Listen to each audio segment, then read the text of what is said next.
ನೀಲೇಂದ್ರಮೌಲಿಮಂದಾರಮಕರಂದಕಣಾರುಣಃ ವಿಘ್ನಾನ್ ಹರಂತು ಹೇರಂಬಚರಣಾಂಬುಜರೇಣಮಃ. ವಾಗೀಶಾದ್ಯಾಸ್ಸು ಮನಸಃ ಸರ್ವಾರ್ಥಾನಾಮುಪಕ್ರಮೇ M ನತ್ವಾ ಕೃತಕೃತ್ಯಾ ಸ್ಯುಃ ತಂ ನಮಾಮಿ ಗಜಾನನಂ. ಗಜಾನನಂ ಭೂತಗಣಾದಿಸೇವಿತಂ ಕಪಿತ್ಥಜಂಬೂಫಲಸಾರಭಕ್ಷಿತಂ ಉಮಾಸುತಂ ಶೋಕವಿನಾಶಕಾರಣಂ ನಮಾಮಿ ವಿಘ್ನೇಶ್ವರಪಾದಪಂಕಜಂ. ದೌರ್ಭಿರ್ಯುಕ್ತಾ ಚತುರ್ಭಿಸ್ಫಟಿಕಮಣಿಮಯೀಂ ಅಕ್ಷಮಾಲಾಂ ದದಾನ ಹಸ್ತೇನೈಕೇನ ಪದ್ಮಂ ಸಿದಮಪಿ ಶುಕಂ ಪುಸ್ತಕಂಚಾಪರೇಣ ಭಾಸಾ ಕುಂದೇಂದು ಶಂಖಸ್ಫಟಿಕಮಣಿನಿಭಾ ಭಾಸಮಾನಾ ಸಮಾನ ಸಾ ಮೇ ವಾಗ್ದೇವತೇಯಂ ನಿವಸತು ವದನೆ ಸರ್ವದಾ ಸುಪ್ರಸನ್ನ. ವ್ಯಾಸಂ ವಸಿಷ್ಠನಪ್ತಾರಂ ಶಕ್ತೇಃ ಪೌತ್ರಮಕಲ್ಮಷಂ ಪರಾಶರಾತ್ಮಜಂ ವಂದೇ ಶುಗತಾತಂ ತಪೋನಿಧಿಂ. ವ್ಯಾಸಾಯ ವಿಷ್ಣುರೂಪಾಯ ವ್ಯಾಸರೂಪಾಯ ವಿಷ್ಣವೇ ನಮೋ ವೈ ಬ್ರಹ್ಮನಿಧೇ ವಾಸಿಷ್ಠಾಯ ನಮೋ ನಮಃ. ಯಸ್ವಾನುಭಾವಮಖಿಲಶ್ರುತಿಸಾರಮೇಕಂ ಅಧ್ಯಾತ್ಮದೀಪಮತಿತೀರ್ಷದಾಂ ತಮೋಂಧಂ ಸಂಸಾರಿಣಾಂ ಕರುಣಯಾಃ ಪುರಾಣಗುಹ್ಯಂ ತಂ ವ್ಯಾಸಸೂನುಮುಪಯಾಮಿ ಗುರುಂ ಮುನೀನಾಂ. ಯೋऽन्तಃಪ್ರವಿಶ್ಯ ಮಮ ವಾಚಮಿಮಾಂ ಪ್ರಸುಪ್ತಾಂ ಸಂಜೀವಯತ್ಯಖಿಲಶಕ್ತಿಧರಸ್ವಧಾಮ್ನ ಅನ್ಯಾಂಶ್ಚ ಹಸ್ತಚರಣಶ್ರವಣತ್ವಗಾದೀನ್ ಪರಾಣಾನ್ ನಮೋ ಭಗವತೆ ಪುರುಷಾಯ ತುಭ್ಯಂ. ಜನ್ಮಾದ್ಯಸ್ಯೇತೋನ್ಮಯಾದ್ ಇತರತಶ್ಚಾರ್ಥೇಷ್ವಭಿಜ್ಞಸ್ವರಾಟ್ ತೇನೇ ಬ್ರಹ್ಮಹೃದಾಯ ಆದಿಕವಯೇ ಮುಖ್ಯಂತಿ ಯತ್ಸೂರ್ಯಃ ತೇಜೋ ವಾರಿಮೃದಾಂ ಯಥಾ ವಿನಿಮಯೋ ಯತ್ರ ತ್ರಿಸರ್ಗೋ ಮೃಷಾ ಧಾಮ್ನಾ ಸ್ವೇನ ಸದಾ ನಿರಸ್ತಕುಹಕಂ. ಸತ್ಯಂ ಪರಂ ಧೀಮಹಿ ಸತ್ಯಂ ಪರಂ ಧೀಮಹಿ ಸತ್ಯಂ ಪರಂ ಧೀಮಹಿ. ಶ್ರೀಗೋವಿಂದ ಯತೀಂದ್ರಪಾದಕಮಲದ್ವಂದ್ವೈಕರತ್ಯಾಚರಾದದ್ವೈತಾಮೃತಮಾನಮತ್ತಮಧುಪಂ ಸೂತ್ರಾರ್ಥರತ್ನಾಕರಂ ಗೀತಾಮಾನಸರಾಜಹಂಸಮನಘಂ ಸದ್ಧರ್ಮಸಾರೋದಯಂ ವಂದೇ ಶಂಕರದೇಶಿಕಂ ಭಗವತಾಂ ಆಚಾರ್ಯವರ್ಯಂ ಪರಂ. ಆತ್ಮೀಯ ಭಗವದ್ಭಕ್ತರೇ, ಈ ಶ್ರೀಕೃಷ್ಣ ಲೀಲಾ ವೈಭವದ ತೃತೀಯ ದಿನವನ್ನು ನಾವು ಪ್ರವೇಶ ಮಾಡ್ತೇವೆ. ಈ ಶ್ರೀಕೃಷ್ಣನ ಲೀಲಾ ಮಹಿಮೆ ಎನ್ನುವಂಥದ್ದು ಎಷ್ಟು ಮಹತ್ವವಾದದ್ದು ಅಂಥೇಳಿ ಪೋತನಾದ ಕವಿ ಅಂಥೇಳಿ ತೆಲುಗಿನಲ್ಲಿ ಪೋತನ ಕವಿ, ಪೋತನ ಭಾಗವತ ಅಂತಲೇ ಇದೆ, ಬಹಳ ಪ್ರಸಿದ್ಧವಾದ್ದು. ಅವರು ಬರೀತಾರೆ, ಭೂಷಣಮುಲು ಸೆಬಲುಕು ಬುಧತೋಷಣಮುಲು ದುರಿತೌಘ ವಿನಿಶೇಷಣಮುಲು ಮಂಗಲತರ ಘೋಷಣಮುಲು ಗರುಡ ಗಮನ ಗುಣ ಭಾಷಣಮುಲು ಅಂತ ಭಾಳ ಸುಂದರವಾಗಿ ಬರೆದಿದ್ದಾರೆ. ನಮ್ಮ ಕಿವಿಗಳಿಗೆ ಭೂಷಣ ಯಾವುದು? ಕಿವಿಗಳಿಗೆ ಶ್ರವಣಭೂಷಣ, ಬೇರೆ ಯಾವುದು ಭೂಷಣವಲ್ಲ. ನಿಜವಾದ ಭೂಷಣ ಅಂದರೆ ಏನು? ಶ್ರವಣ ಮಾಡುವುದು. ಅದಕ್ಕೋಸ್ಕರವಾಗಿಯೇ ಭಗವಂತ ನಮಗೆ ಕಿವಿ ಕೊಟ್ಟರು. ಕಿವಿಗೆ ಬರೀ ಆಭರಣ ಹಾಕಬಾರ್ದು ಅಂತಲ್ಲ, ಅದು ಮಹತ್ವ ಅಲ್ಲ ಅಂತ. ಅದಕ್ಕೆ ನಿಜವಾದ ಭೂಷಣ ಯಾವುದು ಅಂದರೆ ಶ್ರವಣವೇ ಭೂಷಣ ಅದಕ್ಕೆ. ಆಮೇಲೆ ಬುಧತೋಷಣ ಮುಲು, ವಿದ್ವಾಂಸರಿಗೂ ಕೂಡ ಆನಂದವಾಗುವುದು ಎಲ್ಲಿ ಅಂತ ಹೇಳಿದರೆ, ಈ ಪರಮಾತ್ಮನ ಮಂಗಳ ಲೀಲೆಯನ್ನು ಕೇಳಿದಾಗ ಆಗುವ ಆನಂದ ಇದೆಯಲ್ಲ, ಅದು ಯಾವುದರಿಂದಲೂ ಆಗೋದಿಲ್ಲ. ಬುಧತೋಷಣ ಮುಲು ದುರಿತೌಘ ವಿನಿಶೇಷಣಮುಳು, ಶ್ರದ್ಧೆಯಿಂದ ಕೇಳಿ ತನ್ಮಯತೆಯಿಂದ ಸಮರ್ಪಿಸಿಕೊಂಡು ಕೇಳಿಬಿಟ್ರೆ ಅದು ದುರಿತೌಘ ವಿನಿಶೇಷಣಮುಳು. ಎಷ್ಟು ಪಾಪಗಳು ಬೇಕಾದರೂ ಇರಲಿ, ಆ ಪಾಪಗಳನ್ನು ಕತ್ತರಿಸಿ ಹಾಕುವ ಶಕ್ತಿ ಆ ಶ್ರವಣಕ್ಕಿದೆ. ಅಷ್ಟು ಅದ್ಭುತವಾದ ಶಕ್ತಿ ಇದೆ ಪರಮಾತ್ಮನ ನಾಮಸ್ಮರಣೆಗೆ, ಗುಣಕೀರ್ತನೆಗೆ. ಎರಡು, ನಾಮ ಸಂಕೀರ್ತನ, ಸಂಕೀರ್ತನ ಅಂತ. ಗುಣ ಸಂಕೀರ್ತನಕ್ಕೆ ಅಷ್ಟೊಂದು ಮಹತ್ವ ಇದೆ. ಮಂಗಲತರ ಘೋಷಣಮುಳು, ಯಾವಾಗ ನಾವು ಪರಮಾತ್ಮನಿಗೆ ಸಮರ್ಪಿಸಿಕೊಂಡು ಮತ್ತೇನು ಮಂಗಲತರ ಘೋಷಣೆ, ಮನೆಯಲ್ಲೆಲ್ಲ ಮಂಗಳ ವಾತಾವರಣವೇ ಉಂಟಾಗ್ಬಿಡ್ತದೆ ಅಂಥದ್ದು. ಗರುಡ ಗಮನ ಗುಣಭಾಷಣಮುಳು, ಆ ಪರಮಾತ್ಮನ ಗುಣಭಾಷಣ ಇದೆಯಲ್ಲ, ಅವನ ಗುಣವನ್ನು ಸಂಕೀರ್ತನೆ ಮಾಡೋದು, ಶ್ರವಣ ಮಾಡೋದು, ಇದು ಸಾಮಾನ್ಯವಾದ್ದಲ್ಲ, ಅದ್ಭುತವಾಗಿರುವಂಥದ್ದು ಅಂತ ಹೇಳ್ತಾ ಇದ್ದಾರೆ. ಅದನ್ನೇ ಕರ್ನಾಟಕ ಭಾಗವತ ಅಂತ ಅವ್ರು ಹೇಳ್ತಾರೆ. ಏನು ಫಲ ಧರ್ಮದಲ್ಲಿ ವಿಶ್ವಕ್ಸೇನ ಗುಣಲೀಲಾ ಕಥಾಮೃತ ಪಾನರಸದಲ್ಲಿ ಸ್ವಗಸನುತ್ಪಾದಿಸಲು ಅರಿಯದೊಡೆ ಧೇನುಗಡ ದುಗ್ಧವನು ಸಲಕಿದ ಮಾನಿಸರಿಗೆ ಅಣುಮಾತ್ರವೀಯದೊಡೇನು ಫಲ ಅದರಲ್ಲಿ ಬರಿ ಪರಿಶ್ರಮ ಮಾತ್ರಬಹುದು ಎಂತ. ನೋಡಿ, ಅವರು ಹೇಳ್ತಾರೆ, ಏನು ಬೇಕಾದರೂ, ಏನು ಫಲ ಧರ್ಮದಲ್ಲಿ. ಧರ್ಮದಲ್ಲಿ ಅಂತ ಹೇಳಿದರೆ ಕರ್ಮದಲ್ಲಿನೂ ಅರ್ಥ ಇಲ್ಲಿ. ಧರ್ಮ ಅಂದರೆ ಪುಣ್ಯ ಅಂತ ಅರ್ಥ. ಪುಣ್ಯಕ್ಕೆ ಸಾಧನವಾದ್ದು ಕರ್ಮ. ಆ ಕರ್ಮದ ಮೂಲಕವಾಗಿಯೇ ಎಲ್ಲರೂ ಪ್ರಯತ್ನ ಮಾಡ್ತಾ ಇರ್ತಾರೆ. ಅದಕ್ಕಿಂತ ಈ ಪರಮಾತ್ಮನಿಗೆ ಸಮರ್ಪಣೆ ಮಾಡಿಕೊಳ್ಳುವಂಥ ಭಕ್ತಿ, ಪರಾಭಕ್ತಿ ಜಾಗೃತವಾಗದೇ ಇದ್ದರೆ ಎಷ್ಟು ವರ್ಷ ಕರ್ಮ ಮಾಡಿದರೆ ಏನು? ಕರ್ಮ ಯೋಗವಾಗಿ ಅದು ಭಕ್ತಿಯ ಮೂಲಕವಾಗಿ ಪರಮಾತ್ಮನ ಪ್ರಾಪ್ತಿಯಾಗಬೇಕು. ಅದಕ್ಕೋಸ್ಕರ ಕರ್ಮ ಮಾಡೋದು. ಬರೀ ಕರ್ಮನೇ ಮಾಡ್ತಾ ಇದ್ದೆ ತೇತಂ ಭುಕ್ತ್ವಾ ಸ್ವರ್ಗಲೋಕಂ ವಿಶಾಲಂ ಕ್ಷೀಣೇ ಪುಣ್ಯೇ ಮತ್ತೆ ಲೋಕಂ ವಿಶಂತಿ. ದೊಡ್ಡ ಹೋಟ್ಲಿಗೆ ಹೋಗಿ ತುಂಬ ದುಡ್ಡಿದ್ದವನು ಅಲ್ಲಿ ರೂಮ್ ಮಾಡಿ ಬೇಕಾದಂಥ ಭೋಗಗಳನ್ನೆಲ್ಲ ಅನುಭವಿಸಿ ಕೊನೆಗೆ ಹಣ ಖರ್ಚಾದ್ಮೇಲೆ ಅಲ್ಲಿ ಇಟ್ಕೋತಾರಾ? ಇನ್ನೊಂದು ಇಷ್ಟು ದುಡ್ಡು ಖರ್ಚು ಮಾಡಿದ್ದೇನೆಲ್ಲ ಒಂದು ತಿಂಗಳು ಇಟ್ಕೊಳ್ಳಿ ನನ್ನ ಅಂದರೆ ಇಟ್ಕೋತಾರಾ? ಅವನು ಸೂಟ್ ಕೇಸ್ ತೆಗೆದು ಹೊರಗೆ ಹಾಕ್ತಾರಾ? ಇಲ್ಲ. ಅಷ್ಟೇಯ ಸ್ವರ್ಗದ್ದು. ಈ ಕರ್ಮದಿಂದ ಪ್ರಾಪ್ತಿಯಾಗುವ ಸ್ವರ್ಗ, ಅದು ಖರ್ಚು, ಅದು ಪುಣ್ಯದ ಫಲ ಮುಗೀತು ಅಂತ ಹೇಳಿದರೆ ಮತ್ತೆ ಕೆಳಗೆ ಬರುವುದು. ಇಮಂ ಲೋಕಂ ಹೀನತರಂ ವಾ ವಿಶಂತಿ ಅಂತ ಕಠೋಪನಿಷತ್ತು ಹೇಳುತ್ತೆ. ಇದೇ ಮನುಷ್ಯ ಜನ್ಮ ಸಿಗ್ತದೆ ಅಂತ ಹೇಳಲಿಕ್ಕೂ ಆಗೋದಿಲ್ಲ. ಮತ್ತೆ ಬಂದ ಮೇಲೆ ಹೀನತರಂ ವಾ ವಿಶಂತಿ, ಪ್ರಾಣಿ ಪಕ್ಷಿಗಳದ್ದು ಸಿಕ್ಬೋದು. ಅದರಿಂದ ಏನು ಕರ್ಮವನ್ನು ಮಾಡುವುದೇನು ಅಂತ ಹೇಳಿದರೆ ಪರಮಾತ್ಮನ ಭಕ್ತಿ ಪ್ರಾಪ್ತಿಯಾಗಬೇಕು. ಅದು ಬಹಳ ಸುಲಭವಾಗಿ ಭಕ್ತಿ ಈ ಪರಮಾತ್ಮನ ಗುಣಸಂಕೀರ್ತನೆಯಿಂದ ಆಗು ಅವನ ದಿವ್ಯ ಲೀಲಾ ಮಹಿಮೆಯನ್ನು ಕೇಳುವುದರಿಂದ ಬಹಳ ಬೇಗ ನಾವು ಕೇಳುವ ಕಾಲದಲ್ಲೇ ನಮ್ಮ ಪಾಪಗಳು ಕತ್ತರಿಸಿ ಹೋಗ್ತವೆ. ಆದರೆ ತನ್ಮಯತೆಯಿಂದ ಕೇಳಬೇಕು, ಮೈ ಮರೆತು ಕೇಳಬೇಕು, ದೇಹದ ನೆನಪು ಉಳಿಬಾರ್ದು, ಆ ಭಾವದಲ್ಲಿ ಕೇಳಬೇಕು. ಈ ಕೇಳಿದಾಗ ಏನಾಗುತ್ತೆ, ನಮಗೆ ಗೊತ್ತಾಗದೆ ಇದ್ದಂಗೆ ಹೋಗ್ಬಿಡ್ತದೆ ಪಾಪಗಳು. ಏನು ಪ್ರಯತ್ನ ಮಾಡಬೇಕಾದ್ದಿಲ್ಲ, ಸಾಧನೆ ಮಾಡಬೇಕಾದ ಏನಿದೆ ಇಲ್ಲಿ, ಬಹಳ ಸುಲಭ ಇದು. ಇದನ್ನು ಮಾಡದೇ ಇದ್ದರೆ, ಕರ್ಮ ಅದನ್ನು ನಮಗೆ ಒದಗಿಸಿಕೊಡದೇ ಇದ್ದರೆ ಏನು ಪ್ರಯೋಜನ? ಧೇನುಗಡ ದುಗ್ಧವನು ಸಲಹಿದ ಮಾನಿಸರಿಗೆ ಅನುಮಾತ್ರವಿದೆ. ಒಂದು ಹಸು ಇದೆ ಅಂತ ತನ್ನನ್ನು ಸಾಕಿರುವಂಥವನಿಗೆ ಒಂದು ಹನಿ ಹಾಲು ಕೊಡಲಿಲ್ಲ ಅಂತಾದರೆ ಆ ಧೇನು ಇದ್ದೇನು ಪ್ರಯೋಜನ? ಆ ಧೇನುವಿಂದ ನಮಗೇನು ಪ್ರಯೋಜನ ಆಗಬೇಕು ಅಲ್ವಾ? ಆ ಧೇನುವನ್ನು ಅವನ ಸಾಕುವ ಉದ್ದೇಶ ಯಾವುದು? ಹಾಲು ಕೊಡಬೇಕು ಅಂತ. ಹಾಲೇ ಕೊಡದೇ ಇದ್ದರೆ ಅದೇ ರೀತಿ ಆಗಿಬಿಡುತ್ತೆ. ಕರ್ಮ ಅನ್ನುವುದು ಅದಕ್ಕೆ ಸಂಬಂಧಪಟ್ಟಿರುವಂಥ ಭಕ್ತಿಯನ್ನು ಜಾಗ್ರತೆ ಮಾಡಿ ಪರಮಾತ್ಮನಲ್ಲಿ ಪ್ರೇಮವನ್ನು ತಿಂದು ಆ ಪ್ರೇಮ ಪರಾಪ್ರೇಮವಾಗಿ ಆ ಪರಮಾತ್ಮನ ಪ್ರಾಪ್ತಿಯಾಗಬೇಕು. ಹೊರಗಡೆ ವಿಷಯದಲ್ಲಿ ಜಗದ್ ರತಿ ಅದು ಹೋಗಬೇಕು, ಭಗವದ್ ರತಿ ಪ್ರಾಪ್ತವಾಗಬೇಕು. ಅದಕ್ಕೆ ಅಂತರ್ಮುಖವಾಗುವಂಥ ಸ್ವಭಾವ ಬರುತ್ತವಾಗ. ಆವಾಗ ನಮ್ಮ ಒಳಗಡೆಯೇ ಇರುವಂಥ ಪರಮಾತ್ಮನ ದರ್ಶನ ನಮಗಾಗ್ತದೆ. ಭಾಳ ಕಷ್ಟಪಡಬೇಕಾದ್ದು ಏನಿಲ್ಲ. ಅದಕ್ಕೋಸ್ಕರ ಅದಕ್ಕೆ ಹೇಳ್ತಾರೆ, ಡಿ ವಿ ಜಿಯವರು ಹೇಳ್ತಾರೆ, ಕರ ಸಂಸ್ಪರ್ಶದ ನಮ್ಮೊಳು ಸ್ಫುರಿಪುವುದು ತದ್ರೂಪಂ. ಶ್ರೀಕೃಷ್ಣ ಪರೀಕ್ಷಣಂ ಶ್ರೀರಾಮ ಪರೀಕ್ಷಣಂ ಅಂತ ಹೇಳಬಾರ್ದು, ಅದು ಶ್ರೀಕೃಷ್ಣ ಪರೀಕ್ಷಣದಲ್ಲಿ ಇದನ್ನು ಬರೀತಾರೆ. ಕರ ಸಂಸ್ಪರ್ಶದೆ ನಮ್ಮೊಳು ಸ್ಫುರಿಪುವುದು ತದ್ರೂಪ. ಕರ ಸಂಸ್ಪರ್ಶದೆ ಅಂದರೆ ಭಗವಂತ ನೇರವಾಗಿ ಬಂದು ನಮ್ಮನ್ನು ಮುಟ್ತಾನೆ ಅಂತಲ್ಲ. ಕರ ಅಂದರೆ ಕಿರಣಗಳು, ಅವನ ಕರುಣಾ ಕಟಾಕ್ಷದ ಕಿರಣಗಳು ನಮ್ಮ ಮೇಲೆ ಬಿದ್ದುಬಿಟ್ರೆ ಸಾಕಂತೆ. ಸ್ಫುರಿಪುದು ತದ್ರೂಪ, ತಕ್ಷಣವೇ ಆತನ ರೂಪ ನಮ್ಮ ಹೃದಯದಲ್ಲಿ ಆವಿರ್ಭಾವವಾಗ್ತದೆ, ಅಂತ ಶಕ್ತಿ ಬರ್ತದೆ. ಆಮೇಲೆ ಅದರ ಸಂಸ್ಮೃತಿ ಬರದೊಳು, ಅದನ್ನು ನಾವು ನೆನಪು ಮಾಡ್ಕೋತಾ ಆ ರೂಪದ ಕಡೆಗೆ ನಮಗೆ ಪ್ರೇಮ ಭಾವ ಉತ್ಪನ್ನವಾಯಿತು ಅಂತ ಹೇಳಿದರೆ ಕರಗುವುದು ಅಹಂತೆ. ಅಹಂಕಾರ ಇದೆಯಲ್ಲ, ಅಹಂಕಾರದಿಂದಲೇ ತಾನೇ ಎಲ್ಲವನ್ನೂ ಹಾಳಾಗೋದು. ಬ್ರಹ್ಮ ಮೊದಲಾದ ಕಿಳ ಎಲ್ಲವೂ ಕೂಡ ಹಮ್ಮಿನಲ್ಲಿ ಕೆಡುವರು, ಅಹಂಕಾರದಲ್ಲೇ ಹಾಳಾಗೋದು ಎಲ್ಲ. ನಾನು ನನ್ನದು, ನಾನು ನನ್ನದು, ನಾನು ನನ್ನದು, ಇದೇ ನಮ್ಮನ್ನು ಬಂಧನದಲ್ಲಿ ಶಿಕ್ಷಿಡೋದು. ಇವೆರಡನ್ನು ಬಿಟ್ಟುಬಿಟ್ಟ ಅಂದರೆ ಗೆದ್ದವನು. ಅದರಿಂದ ಕರಗುವುದು ಅಹಂತೆ. ಯಾವಾಗ ಅಹಂಕಾರ ಕರಗಿ ಹೋಯಿತೋ ಈ ಪರಮಾತ್ಮನ ಕಥಾಶ್ರವಣದಿಂದ ಅಹಂಕಾರ ಹೋಗ್ತದೆ.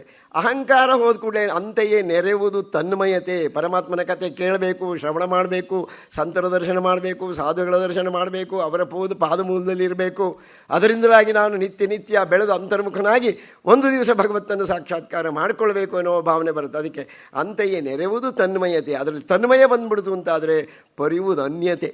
ಹೊರಗಿನ ಪ್ರಪಂಚದ ವ್ಯವಹಾರ ಎಲ್ಲ ತನ್ನಷ್ಟಕ್ಕೆ ಕತ್ತರಿಸ್ತಾ ಹೋಗ್ತಾ ಇದೆ, ತಾನಾಗೆ ಬಿಟ್ಟು ಹೋಗ್ತದೆ. ಹೇಗೆ ಅಂದರೆ ರಾಮಕೃಷ್ಣ ಪರಮಹಂಸರು ಹೇಳ್ತಾರೆ, ತೆಂಗಿನ ಮರ ಬೆಳೆದ ಹಾಗೆ ಅದರ ಹೆಡೆಗಳೆಲ್ಲ ಬಿದ್ದು ಹೋಗ್ತದೆ, ತನ್ನಷ್ಟಕ್ಕೆ ತಾನೇ ಬಿದ್ದು ಹೋಗ್ತದೆಯೋ ಇಲ್ಲೋ ಹಾಗೆ ಕರ್ಮ ತನ್ನಷ್ಟಕ್ಕೆ ಬಿದ್ದು ಹೋಗ್ತದೆ. ಹೊರಗಡೆ ಎಲ್ಲಿರುವಂಥ ಆಸೆ ಆಕಾಂಕ್ಷೆಗಳು ತನ್ನಷ್ಟಕ್ಕೆ ಬಿದ್ದು ಹೋಗ್ತದೆ. ಯಾಕೆ ಅದಿದೆ ಅಂದರೆ ಪರಮಾತ್ಮನಲ್ಲಿ ನೈಜ ಪ್ರೇಮ ಇಲ್ಲೇ ಇಲ್ಲ ನಮಗೆ. ಎಷ್ಟೊತ್ತಿಗೂ ಪ್ರಪಂಚದ ಚಿಂತೆ, ಎಷ್ಟೊತ್ತಿಗೂ ಸಂಸಾರ ಚಿಂತೆ. ಇದನ್ನೇ ಮಾಡ್ತಾ ನಮಗೆಲ್ಲ ದೇವರು ಯಾಕೆ ಬೇಕು ಅಂತ ಹೇಳಿದರೆ ನಮಗೇನಾದರೂ ಬೇಕುಗಳಿದೆಯಲ್ಲ ಅದನ್ನು ಕೊಡುವುದಕ್ಕೆ ಒಬ್ಬ ಬೇಕಲ್ಲ. ಅದಕ್ಕೋಸ್ಕರ ದೇವರು ಬೇಕೇ ಹೊರತು ದೇವರೂ ಬೇಕು ಅನ್ನೋದು ಒಂದು ಅರ್ಥ, ದೇವರೇ ಬೇಕು ಅನ್ನೋದು ಒಂದು ಬೇರೆ ಅಲ್ವಾ. ದೇವರೂ ಬೇಕು ಅಂದರೆ ನನಗೆ ಏನೇನೋ ಬೇಕುಗಳಿದೆ, ಅದನ್ನು ಕೊಡುವುದಕ್ಕೆ ದೇವರೂ ಬೇಕು ಅಂತ ಅರ್ಥ ಆಗ್ತದೆ. ದೇವರೇ ಬೇಕು ಅಂದರೆ ಇನ್ನೇನು ಬೇಡ ಅಂತ ಬಾಬಾರವ್ರನ್ನ ಮಾತು ಹೇಳ್ತಾರೆ. ಭಗವಂತ ಅಂದರೆ 100 ರೂಪಾಯಿ ನೋಟ್ ಇದ್ದ ಹಾಗೆ ಅಂತ. ಹಾಗೆ 100 ರೂಪಾಯಿ ಇದ್ದವನು 50 ರೂಪಾಯಿಗೆ ಯೋಚನೆ ಮಾಡೋದಿಲ್ಲ, 10 ರೂಪಾಯಿಗೆ ಯೋಚನೆ ಮಾಡೋದಿಲ್ಲ, 5 ರೂಪಾಯಿಗೆ ಯೋಚನೆ ಮಾಡಿ, 2 ರೂಪಾಯಿಗೆ ಯೋಚನೆ ಮಾಡೋದಿಲ್ಲ. ಯಾಕೆಂದರೆ ಅದರೊಳಗಿದೆ 100 ರೂಪಾಯಿ ಒಳಗೆ. ಹಾಗೆ ಭಗವಂತನೇ ತನಗೆ ಪ್ರಾಪ್ತವಾದ ಮೇಲೆ ಈ ಪ್ರಪಂಚ ಎಲ್ಲ, ಈ ಸೃಷ್ಟಿ ಎಲ್ಲ ಅವನ ಐಶ್ವರ್ಯ. ಅವನ ಐಶ್ವರ್ಯ ಎಲ್ಲ ಯಾರಿಗಿದು? ನಮಗೆ ಅಲ್ವೇ. ಅವನ ಅನುಗ್ರಹ ಪ್ರಾಪ್ತಿ ಆಯಿತು ಅಂದರೆ ಎಲ್ಲ ತನ್ನಷ್ಟಕ್ಕೆ ತಾನೇ ಒಲಿದು ಬರುತ್ತದೆ ಅಂತೇಳಿ. ಅದರಿಂದ ಇಂಥ ವಿಶಿಷ್ಟವಾಗಿರುವಂಥದ್ದು ಪರಮಾತ್ಮನ ಲೀಲೆ. ಇವತ್ತು 3ನೇ ದಿವಸ ಪ್ರವೇಶ ಮಾಡ್ತಾ ಇದ್ದೀವಿ. ಈಗ ನಿನ್ನೆ ಎಲ್ಲಿವರೆಗಾಗಿತ್ತು ಅಂದರೆ ಪೂತನಿಯ ಕಥೆ ಹೇಳಿದ್ದೆ, ಗರ್ಗ ಸಂಹಿತೆಯಲ್ಲಿ ಬರುವಂಥ ವಿಚಾರ. ಅದರಲ್ಲಿ ಪೂತನಿ ಯಾರು? ಬಲಿಚಕ್ರವರ್ತಿಯ ಮಗಳಾಗಿದ್ಲು ಪೂರ್ವ ಜನ್ಮದಲ್ಲಿ, ಅವಳೇ ಪೂತನಿಯಾಗಿ ಬಂದು ಆ ಕಾರಣ ಎಲ್ಲ ಹೇಳಿದ್ದೇನೆ ನಾನು. ಈಗ ಮುಂದೆ ಕಥೆಗೆ ಹೋಗೋಣಂತೀಗ.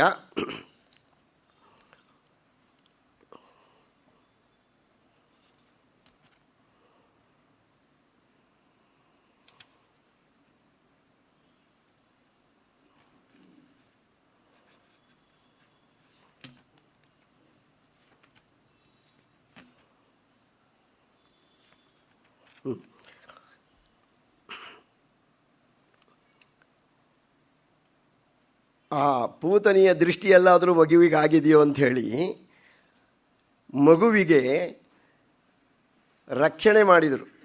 ಯಾವ್ಯಾವ ರೀತಿ ರಕ್ಷೆಯನ್ನು ಇಟ್ಟರು ಅಂತ ನಿನ್ನೆ ಎಲ್ಲ ಅದನ್ನು ಹೇಳಿಬಿಟ್ಟಿದ್ದೀನಿ. ಅದನ್ನು ಮತ್ತೆ ಪುನಃ ಈಗ ಅದನ್ನು ನೆನಪು ಮಾಡೋದು. ಮುಂದೆ ಕತೆ ಹೋಗಬೇಕಾದ್ರೆ ಹಿಂದೆ ಎಲ್ಲಿವರೆಗೆ ಬಂದಿತ್ತು ಅಂತ ಗೊತ್ತಾಗಬೇಕಲ್ಲ, ಅದರ ಮಟ್ಟಿಗೆ ಹೇಳಿದ್ದಷ್ಟೇ ನೆನಪಿಗೆ. ಈಗೇನಾಯಿತು, ಈ ಪೂತನಿ ಬಿದ್ದಿದ್ದಾಳೆ. ಅವಳು ಎಷ್ಟು ನಂದನ ಮನೆಯಿಂದ ಎಷ್ಟೋ ದೂರದವಳೆಗೂ ನೈಜ ರೂಪ ಬಂದುಬಿಟ್ಟಿದೆ. ರಾಕ್ಷಸರಿಗೆ ಸಾಯುವ ಕಾಲದಲ್ಲಿ ನಿಜ ರೂಪ ಬರ್ತದೆ. ಪರಮಸುಂದರಿಯಾಗಿ ಬಂದವಳು ಈಗ ಭೀಕರಾಕೃತಿಯ ರಾಕ್ಷಸಿಯಾಗಿ ಉದ್ದಕ್ಕೆ ಬಿದ್ದು ಬಿಟ್ಟಿದ್ದಾಳೆ. ಹೀಗೆ ಬಿದ್ದಾಗ ಏನು ಮಾಡಬೇಕು? ಆ ಕಡೆಯಿಂದ ನಂದಾದಯೋ ಗೋಪಾಹ ಮಧುರಾಯ ವ್ರಜಂಗತಾಹ, ಅವರು ಮಧುರೆಗೆ ಹೋಗಿದ್ದರು. ಮಧುರಿಂದ ವಾಪಸ್ಸು ಬರ್ತಾ ಇದ್ದಾರೆ. ಬರುವಾಗ ಏನಾಯಿತು, ವಿಲೋಕ್ಯ ಪೂತನಾ ದೇಹಂ, ದಾರಿ ಒಳಗೆ ಮೊದಲು ಪೂತನೇ ದೇಹ ಸಿಕ್ಬಿಡ್ತು ಅವರಿಗೆ. ಅಂದರೆ ಎಷ್ಟು ಉದ್ದಕ್ಕೆ ಬಿದ್ದಿರ್ಬೋದು, ಅವಳ ನೈಜ ರೂಪದಲ್ಲಿ ಅವಳ ಯಾವ ಶಾರೀರಿಕ ಪರಿಸ್ಥಿತಿ ಹೇಗಿರ್ಬೋದು ಅನ್ನೋದು ನಾವು ಅರ್ಥ ಮಾಡ್ಕೊಳ್ಳೋ ಅಷ್ಟು ಇದು ಭೀಕರವಾದ ಆಕೃತಿ ಇತ್ತು. ಆವಾಗ ನೋಡ್ತಾರೆ, ಆಶ್ಚರ್ಯ, ಬಹಳ ಬಭೂ ವಿಸ್ಮಿತ, ಬಹಳ ಆಶ್ಚರ್ಯ ಆಗೋಯ್ತು ಅವ್ರಿಗೆ. ಇದೇನಿದು?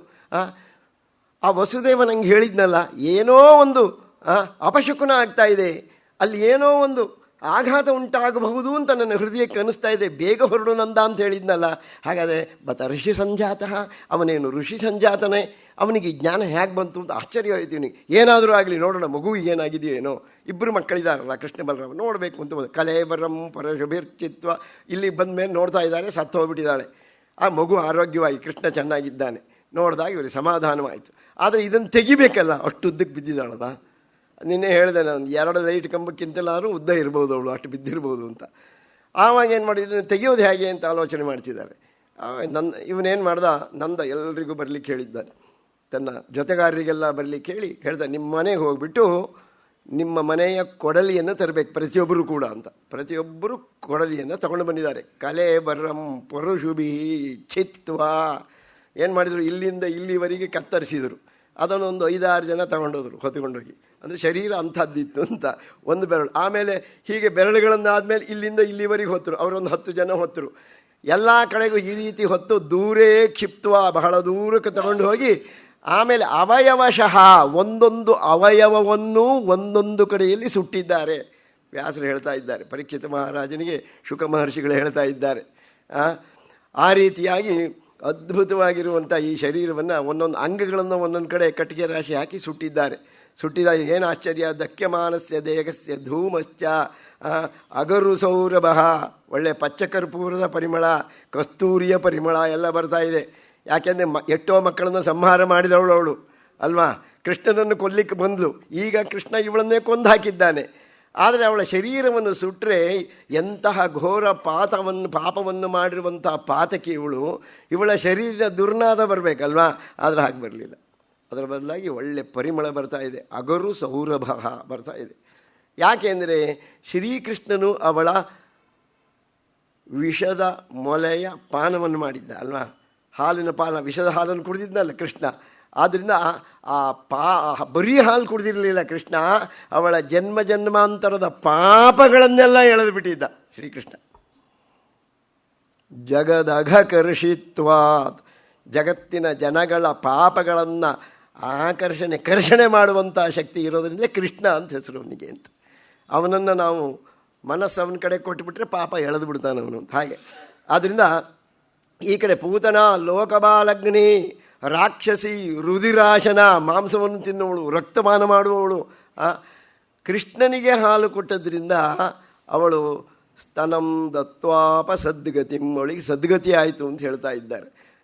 ಆವಾಗ ಇದನ್ನೆಲ್ಲ ನೋಡಿ, ಪರಿಮಳ ಅಂಥದ್ದು ಬಂದು ಎಲ್ಲರಿಗೂ ಇದೇನು ಆಶ್ಚರ್ಯ ಆಗ್ತಾ ಇದೆ. ಆವಾಗ ಮದಂಗ ಸಂಗಸ್ಯ ಫಲಂ ನ ದೂರೇ, ಈಗ ನನ್ನ ಅಂಗಸಂಗದ ಫಲ ಎಂಥದ್ದು ಅದನ್ನು ಇವಾಗ ನೋಡಿದ್ರಲ್ಲ ಅಂತ ಗೋಪಿಯರಿಗೆ ಕೃಷ್ಣ ಹೇಳ್ತಾ ಇದ್ದಾನೋ ಏನೋ ಹಾಗೆ. ಮದಂಗ ಸಂಗಸ್ಯ ಫಲಂ ನ ದೂರೇ ಕ್ಷಣೇನ ತಾವತ್ ಭವತಾಮಪಿ ಸ್ಯಾತ್. ನನ್ನ ಶರೀರದ ಸಂಪರ್ಕ ಆದರೆ ಎಂಥ ಅದ್ಭುತವಾಗಿರುವಂಥ ಪರಿಣಾಮ ಆಗ್ತದೆ ಅಂತ ಹೇಳಿದರೆ, ಈಗ ನೋಡಿದ್ರಲ್ಲ ನೀವು, ಪೂತನೆಯ ಹಾಲನ್ನು ನಾನು ಕುಡಿದಿದ್ದರಿಂದ ಏನಾಯಿತು, ಪೂತನಿಗೆ ಮೋಕ್ಷ ಪ್ರಾಪ್ತಿ ಆಯಿತು. ಇದಕ್ಕೆ ಪೂತನಾ ಮೋಕ್ಷ ಅಂತ ಹೆಸರಿದೆ ಈ ಪ್ರಕರಣಕ್ಕೆ. ಪೂತನಾ ಸಂಹಾರ ಅಂತ ಬರೆದಿಲ್ಲ ಇದಕ್ಕೆ, ಪೂತನಾ ಮೋಕ್ಷ, ಅವಳಿಗೆ ಮೋಕ್ಷ ಕೊಟ್ಟದ್ದು ಪರಮಾತ್ಮ. ಆಮೇಲೆ ಹೇಗಿದೆ ಅಂತ ಹೇಳಿದ್ರೆ, ಕ್ಷಣೇನ ತಾವತ್ ನಿಮಗೂ ಕೂಡ ಆಗ್ತದೆ ಇದು, ಈಗಲ್ಲ ಮುಂದೆ ಅಂತ ಹೇಳ್ತಾ ಇದ್ದಾನೆ. ಯಾವುದೊಂದು ಕಾಲ ಮುಂದೆ ಗೋಪಿಕೆಯರಿಗೆ ಮತ್ತು ಗೋವುಗಳ ಹಾಲು ಶ್ರೀಕೃಷ್ಣ ಕುಡಿತಾನಲ್ಲ, ಆ ಪ್ರಕರಣ ಬರ್ತದೆ ಮುಂದೆ, ಬ್ರಹ್ಮ ಪ್ರಕರಣ, ಆವಾಗ ವಿಸ್ತಾರವಾಗಿ ಹೇಳ್ತೀನಿ, ಅದನ್ನು ನೆನಪಿಟ್ಟುಕೊಂಡ್ರೆ ಸಾಕು. ಆದ್ದರಿಂದ ಭವತಾಮಪಿ ಸ್ಯಾತ್ ಇತ್ಯುಲ್ಲಪನ್ ವಲ್ಲವ ತಲ್ಲಜೇಭ್ಯ. ಗೋಪಿಯರಿಗೆ ಕೃಷ್ಣ ಹೇಳ್ತಾನೋ ಇದಾನೋ, ಈ ರೀತಿ ಏನಾದ್ರು ಹೇಳ್ತಾನೋ ಅನ್ನೋ ಕಾಡ್ತಾ ಇತ್ತಂತೆ. ಇದು ವಿಶೇಷತೆ. ಸರಿ, ಯಾತುದಾನಪಿ ಸಾ ಸ್ವರ್ಗಮವಾಪ ಜನನೀಂ ಗತಿಂ. ಕೃಷ್ಣನ ತಾಯಿ ಆಗಿಬಿಟ್ರು ಅವಳು ಹಾಲು ಕೊಟ್ಟು. ಆದ್ದರಿಂದ ಏನಾಯಿತು, ಅವಳಿಗೆ ಸ್ವರ್ಗಪ್ರಾಪ್ತಿ ಆಯಿತು, ಮೋಕ್ಷವೇ ಆಯಿತು ಅವಳಿಗೆ ಅಂತ. ಕೃಷ್ಣ ಭುಕ್ತಸ್ತನ ಕ್ಷೀರ ಕಿಮು ಗಾವೋ ನ ಮಾತರಹ. ಇನ್ನು ಗೋವುಗಳು ಕೃಷ್ಣನಿಗೆ ಹಾಲು ಕೊಟ್ಟಿದ್ದಾವೆ, ಮುಂದೆ ಬರುತ್ತಾ ಪ್ರಕರಣ. ಗೋಪಿಯರು ಕೃಷ್ಣನಿಗೆ ಹಾಲು ಕೊಟ್ಟಿದ್ದಾರೆ. ಹಾಗಾದರೆ ಅವರಿಗೆಲ್ಲ ಯಾವುದು ಪದವಿ ಸಿಕ್ಕಿರಬಹುದು, ಇದು ವಿಶೇಷವಾಗಿರುವಂಥದ್ದು. ಸರಿ, ಹೀಗೆ ನಂದ ಸ್ವಪುತ್ರಮಾದಾಯ. ಈಗ ಬಂದು ನಂದ ಆ ಮಗುವನ್ನು ನೋಡ್ದ, ಎತ್ತುಕೊಂಡ, ಅದರ ನೆತ್ತಿಯನ್ನು ಆಘ್ರಾಣಿಸ. ನಿನ್ನೆ ಹೇಳಿದ್ದೀನಿ ನೆತ್ತಿ ಆಘ್ರಾಣಿಸುವುದಕ್ಕೆ ಕಾರಣ ಏನು ಅಂಥೇಳಿ ಆಘ್ರಾಣಿಸಿದ್ದಾನೆ. ಆವಾಗ ಬಹಳ ಆನಂದವಾಯಿತು. ಏತತ್ ಪೂತನಾಮೋಕ್ಷಂ ಸ್ಪಷ್ಟವಾಗಿ ಬರೆದಿದ್ದಾರೆ. ಏತತ್ ಪೂತನಾಮೋಕ್ಷಂ.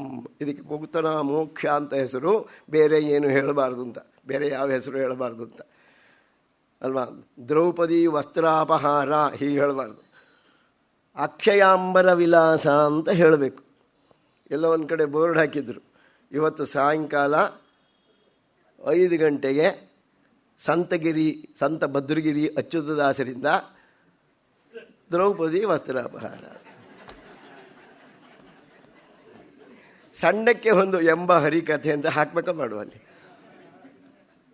ಹೀಗೆಲ್ಲ ಆಗ್ಬಿಟ್ಟಿರ್ತೀಗ. ಅದಕ್ಕೆ ಹಾಗೆ ಇದನ್ನು ಹೇಳುವಾಗಿಲ್ಲ, ಅಕ್ಷಯಾಂಬರ ವಿಲಾಸ ವಸ್ತ್ರಾಪಹಾರ ಆಗ್ಲಿಕ್ಕೆ ಬಿಟ್ನ ಭಗವಂತ. ಎಂಥ ಭಕ್ತಿ ಅವಳು. ಹೇ ಕೃಷ್ಣ ದ್ವಾರಕಾವಾಸಿನ್ ಕೃಷ್ಣ ಗೋಪೀ ಜನಪ್ರಿಯ ಕೌರವಾರ್ಣವಮಗ್ನಾನಾಂ ಉದ್ಧರಸ್ವ ಜನಾರ್ದನ. ಪ್ರಾರ್ಥನೆ ಮಾಡಿದ ಕೂಡಲೇ ಪರಮಾತ್ಮ ಅಕ್ಷಯ ಕೊಡಲಿಲ್ವೇ? ಹಾಗಾದರೆ ಅಕ್ಷಯ ವಸ್ತ್ರ ಕೊಟ್ಟಿದ್ದಾನೆ ಪರಮಾತ್ಮ. ಆರಿಸಿಕೊಂಡ ಮೇಲೆ ಬಿಡ್ತಾನ ಅವ್ರನ್ನ? ಎಂದೆಂದು ಬಿಡುವುದಿಲ್ಲ. ಅಕ್ಷಯಾಂಬರ ವಿಲಾಸ ಅಂತ ಬರಿಬೇಕೆ ಹೊರತು ಬೇರೆ ಬರಿಬಾರ್ದು. ಇತಿ ಶ್ರೀಮದ್ ಭಾಗವತೆ ಮಹಾಪುರಾಣೆ ಪಾರಮಹಂಸ್ಯಾಂ ಸಂಹಿತಾಯಾಂ ದಶಮಸ್ಕಂಧೆ ಪೂರ್ವಾರ್ಧೆ 6ಠೋಧ್ಯಾಯ. 1 ತುಳಸಿ 1 ಪುಷ್ಪದೊಂದಿಗೆ ಶ್ರೀ ಗೋಪಾಲಕೃಷ್ಣ ದಿವ್ಯಚರಣಾರವಿಂದಯೋ ಸಮರ್ಪಣಂ ಭವತು. ಪರೀಕ್ಷಿತ ಮಹಾರಾಜ ಕೇಳ್ತಾ ಇದ್ದಾನೆ, ಸ್ವಾಮಿ ನೀವು ಕೃಷ್ಣ ಲೀಲಾ ಮಹಿಮೆಯನ್ನು ಹೇಳ್ತಾ ಇದ್ದೀರಿ, ನಾನು ಕೇಳ್ತಾ ಇದ್ದೀನಿ, ನನಗೆ ಇದನ್ನು ಕೇಳ್ತಾ ಏನು ಪರಿಣಾಮ ಆಗಿದೆ ಅಂತ ಹೇಳಿದರೆ, ಯಚ್ಛೃಣ್ವತಃ ಅಪಿ ಅರತಿರ್ವಿತೃಷ್ಣ. ಅರತಿ ಅಂದರೆ ಈ ಪ್ರಾಪಂಚಿಕ ಭೋಗಗಳಲ್ಲಿರುವ ಆಸಕ್ತಿ, ಆ ರತಿ ಹೋಗ್ತಾ ಇದೆ. ಭಗವದ್ ರತಿ ಜಾಸ್ತಿ ಆಗ್ತಾ ಇದೆಯಲ್ಲ ಸ್ವಾಮಿ. ಸತ್ವಂಚ ಶುದ್ಧತಿ, ಚಿತ್ತಶುದ್ಧಿ ಆಗ್ತಾ ಇದೆ. ನಮಗೆ ಗೊತ್ತಿಲ್ಲದೆ ಇದ್ದಾಗ ನೋಡಿ, ಶ್ರವಣದಲ್ಲಿ ಎಂಥ ಶಕ್ತಿ ಇದೆ ಅಂತಲ್ವಾ. ಶ್ರೀ ವಿಷ್ಣು ಶ್ರವಣೆ ಪರೀಕ್ಷಿತರಭೂತ್. ಶ್ರವಣ ಮಾಡಿಯೇ ಉದ್ಧಾರವಾದವರು ಯಾರು? ಪರೀಕ್ಷಿತ. ವೈಯಾಸಕ್ಕೆ ಕೀರ್ತನೆ ಹೇಳಿ ಹೇಳಿ ಹೇಳಿ ಉದ್ಧಾರ ಆದವರು ಯಾರು? ವ್ಯಾಸನ ಮಗನಾಗಿರುವಂಥ ಶುಕ ಮಹರ್ಷಿಗಳು. ಪ್ರಹ್ಲಾದ ಸ್ಮರಣೆ ಮಾಡುವುದು, ಒಂದೇ ಸ್ಮರಣೆ, ಪರಮಾತ್ಮನ ನಾಮಸ್ಮರಣೆ. ಎಷ್ಟು ನ್ಯಸ್ತ ಕ್ರೀಡನಕೋ ಬಾಲೋ ಜಡವತ್ತನ್ಮನಸ್ಕಯ. ಗೊಂಬೆಗಳನ್ನೆಲ್ಲ ತಂದು ಹಾಕಿದರೆ, ಅವಾಗೆಲ್ಲ ಕಲ್ಲಿನ ಗೊಂಬೆಗಳು ತಂದು ಹಾಕಿದರೆ ಅದನ್ನು ನೋಡ್ತಿರ್ಲಿಲ್ಲಂತವನು. ಕೃಷ್ಣಗ್ರಹ ಗೃಹೀತಾತ್ಮ ನವೇದ ಜಗದೀದೃಶಂ. ಎಷ್ಟೊತ್ತಿಗೂ ಅವನಿಗೆ ಪರಮಾತ್ಮನ ಆ ಭಾವದಲ್ಲಿ ಅವನಿಗೆ ಬೇಕಾದ್ದನ್ನು ತಂದು ಹಾಕಿದರೂ ಆ ಕಡೆಗೆ ನೋಡ್ತಿರಲಿಲ್ಲ, ಚಿಕ್ಕ ಮಗುವಾಗಿದ್ದಾಗಲೂ ಕೂಡ ಅಂತ. ಆ ರೀತಿ ಪರಮಾತ್ಮ, ಯಾಕೆ ನಾರದರು ಮಗುವಾಗಿದ್ದಾಗಲೇ ಉಪದೇಶ, ಅವಳ ಗರ್ಭದಲ್ಲಿದ್ದಾಗಲೇ ಒಂದು ಸಾರಿ ಉಪದೇಶ ಮಾಡಿದ್ದಾರೆ, ತಾಯಿಯ ಗರ್ಭದಲ್ಲಿದ್ದಾಗಲೇ. ಆದ್ದರಿಂದ ಅಂತಹ ಅದ್ಭುತವಾದ ಶಕ್ತಿ ಬಂದಿತ್ತು ಅವನಿಗೆ. ಹಾಗೆ ಶ್ರವಣ ನೋಡಿ, ಅವನ ಸ್ಮರಣೆ, ಪ್ರಹ್ಲಾದ ಸ್ಮರಣೆ ತದಂಗ್ರಿ ಭಜನೆ ಲಕ್ಷ್ಮೀ ಲಕ್ಷ್ಮೀದೇವಿ ಪಾದ ಸೇವೆ ಮಾಡಿ ಉದ್ಧಾರ. ಅದು ಕೋಟಿ ಕೋಟಿ ಭೃತ್ಯರಿರಲು ಹಾಟಕಾಂಬರನ ಸೇವೆ ಸಾಟಿ ಇಲ್ಲದೆ ಮಾಡಿ ಅಲ್ವಾ. ಕೋಟಿ ಕೋಟಿ ಜನ ಭೃತ್ಯರಿದ್ದರು, ಕಾಲ್ವತ್ತಕ್ಕೆ ಯಾರಾದರೂ ಬಿಡ್ತಾರೆ, ಗಂಡನ ಕಾಲತ್ತಲಿಕ್ಕೆ 2 ಜನ ಸೇವಕರಿದ್ದರು ಬಿಡ್ತಾರೆ. ಆದ್ದರಿಂದ ನೋಡಿ ತಾನೇ ಮಾಡಿ ಅಂಥ ಅಷ್ಟು ಸೇವಕರಿದ್ದರು, ತಾನೇ ಮಾಡಿ ಉದ್ಧಾರ ಆದಳು ಲಕ್ಷ್ಮೀದೇವಿ. ಆಮೇಲೆ ಪ್ರಹ್ಲಾದ ಸ್ಮರಣೆ ತದಂಗ್ರಿ ಭಜನೆ ಲಕ್ಷ್ಮೀ ಪೃಥು ಪೂಜನೆ, ಪೃಥು ಚಕ್ರವರ್ತಿ ಪೂಜೆ ಮಾಡಿ ಪರಮಾತ್ಮನ ಸೇರು. ಅಕ್ರೂರಸ್ತು ಅಭಿವಂದನೆ, ಅಕ್ರೂರ ನಮಸ್ಕಾರ ನಮಸ್ಕಾರ ನಮಸ್ಕಾರ. ಆ ಕೃಷ್ಣನನ್ನು ಕರ್ಕೊಂಡು ಬಾ ಅಂತ ಕಂಸ ಕಳಿಸಿದ್ದಾನೆ. ಪರಮಾನಂದವಾಗಿತ್ತು, ಮೈ ರೋಮಾಂಚನವಾಯಿತು. ಅವನು ಗೋಕುಲಕ್ಕೆ ಬರ್ತಾ ಇದ್ದಾನೆ. ಬರುವಾಗ ಗೋವುಗಳೆಲ್ಲ ಒಳಗೆ ಹೋಗ್ಬಿಟ್ಟಿದ್ದಾವೆ, ಕೃಷ್ಣನು ಒಳಗೆ ಹೋಗ್ಬಿಟ್ಟಿದ್ದಾನೆ ಗೋಕುಲದೊಳಗೆ. ಆದರೆ ಕೃಷ್ಣನು ಗೋವುಗಳ ಹೆಜ್ಜೆ ಮಧ್ಯದಲ್ಲಿ ಕೃಷ್ಣನ ಹೆಜ್ಜೆ ನೋಡ್ದ, ರಥದಿಂದ ಕೆಳಗೆ ಹಾರ್ದ. ಅಯ್ಯೋ ನನ್ನ ಸ್ವಾಮಿಯ ಅಮೂನಂಗ್ರಿ ರಜ, ಅಯ್ಯೋ ಈ ನನ್ನ ಸ್ವಾಮಿಯ ಪಾದ ರಜ ಇದು ಅಂತ ಹೇಳ್ದ. ಹೆಜ್ಜೆ ಹೆಜ್ಜೆಗೆ ನಮಸ್ಕಾರ ಮಾಡ್ತಾವೆ. ಅಕ್ರೂರಸ್ತು ಅಭಿವಂದನೆ, ನಮಸ್ಕಾರ ಮಾಡಿ ಉದ್ಧಾರ ಆದವನು. ಆಮೇಲೆ ಕಪಿಪತಿರ್ ದಾಸ್ಯೇ ಹನುಮಂತ, ಅವನು ತಾನು ಎಂದು ಹೇಳಿ ಅಲ್ಲಿ ಹೋಗಿ ನಾನು ಯಾರು ದಾಸೋಹಂ ಕೋಸಲೇಂದ್ರಸ್ಯ ಅಂತ ಹೇಳ್ದ. ನಾನು ಅಂಥವನು ಇಂಥವನು ವ್ಯಾಕರಣ ಕಲ್ತವನು ಏನಾದರೂ ಹೇಳಿದ್ನ ಅವನು? ಏನೂ ಹೇಳಲಿಲ್ಲ. ದಾಸೋಹಂ ಕೋಸಲೇ, ನಾನಿನ್ನ ದಾಸನಯ್ಯ ಅಲ್ವಾ. ಅವನು ಹೇಳಿದ ನಾನು ದಾಸ ಅಂತ ಹೇಳ್ದ ಕೊನೆಗೆ. ಅದರಿಂದ ದಾಸ್ಯದಿಂದ ಅವನು ಉದ್ಧಾರ ಆದ. ಕಪಿಪತಿಯರು ದಾಸ್ಯೆ. ಸಖ್ಯೆ ಅರ್ಜುನ, ಸಖ್ಯದಿಂದ ಉದ್ಧಾರವಾದ. ಸಖ್ಯ ಭಕ್ತಿ ಅವನೇ ಹೇಳ್ತಾನೆ ಕೊನೆಗೆ. ವಿಹಾರ ಶಯ್ಯಾಸನ ಭೋಜನೇಶು, ಕೃಷ್ಣ ನಾನು ಅಪರಾಧ ಮಾಡಿದೆ, ವಿಶ್ವರೂಪ ನೋಡಿದ ಮೇಲೆ ಹೇಳೋದು. ವಿಹಾರ ಶಯ್ಯ ಆಸನ, ಇದರಲ್ಲಿ ನಿನಗೆ ಸಮನ. ಹೇ ಕೇಶವ, ಹೇ ಯಾದವ, ಹೇ ಸಖೆ, ಏನೇನೋ ಹೇಳಿಬಿಟ್ಟೆ ನಾನು, ಅಪರಾಧ ಆಗೋಯ್ತು ಕೃಷ್ಣ ಅಂತಾನೆ. ಹಾಗೆ ಸಖ್ಯದಿಂದ ಪರಮಾತ್ಮನಲ್ಲಿ ಸಖ್ಯ ಮಾಡಿ ಅವನು ಗೆದ್ದವನು. ಇವನು ಬಲಿಚಕ್ರವರ್ತಿ ಕೊನೆಗೆ ಸರ್ವಸಮರ್ಪಣೆ ಮಾಡಿಬಿಟ್ಟ. ಎಲ್ಲಿಡ್ಲಿ ಇನ್ನೊಂದು ಇಡು ನನ್ನ ತಲೆ ಮೇಲೆ ಪರಮಾತ್ಮ, ಸರ್ವಸಮರ್ಪಣೆ ಬಲಿಚಕ್ರವರ್ತಿ. ಹೀಗೆ ನವವಿಧದ ಭಕ್ತಿಯಲ್ಲಿ ಯಾವುದನ್ನು ಹಿಡ್ಕೊಂಡ್ರೂ ಕೂಡ ಪರಮಾತ್ಮನನ್ನು ಸೇರ್ಬೋದು. ಒಂದು ಊರಿಗೆ 9 ರೋಡ್ ಇದ್ದಾಗೆ, ಯಾವ ರೋಡ್ನಲ್ಲೇ ಬರಲಿ, ಆದರೆ ಊರಿಗೆ ಬಂದು ಮುಟ್ಟಿದಾನ ಅದು ಮುಖ್ಯ. ಊರಿಗೆ ಬರದೇ ಇದ್ದರೆ ಪ್ರಯೋಜನ ಇಲ್ಲ. ಅದರಿಂದ ನಾವು ಯಾವುದೇ ಮಾರ್ಗ ಇರಲಿ ಅದು ಮುಖ್ಯ ಅಲ್ಲ, ಬಂದು ಮುಟ್ಟಿದಾನ ಅನ್ನೋದು ಬಹಳ ಮುಖ್ಯ. ಆದರೆ 9 ಭಕ್ತಿಗಳು ಕೂಡ ಪರಮಾತ್ಮನ ಕಡೆಗೆ ತಗೊಂಡು ಹೋಗೋದು. ಅದಕ್ಕೆ ಹೇಳ್ತಾ ಇಲ್ಲಿ ಪರೀಕ್ಷಿತ ಹೇಳ್ತಾ ಇದ್ದಾನೆ, ನನ್ನ ಚಿತ್ತ ಶುದ್ಧಿ ಆಗ್ತಾ ಇದೆ.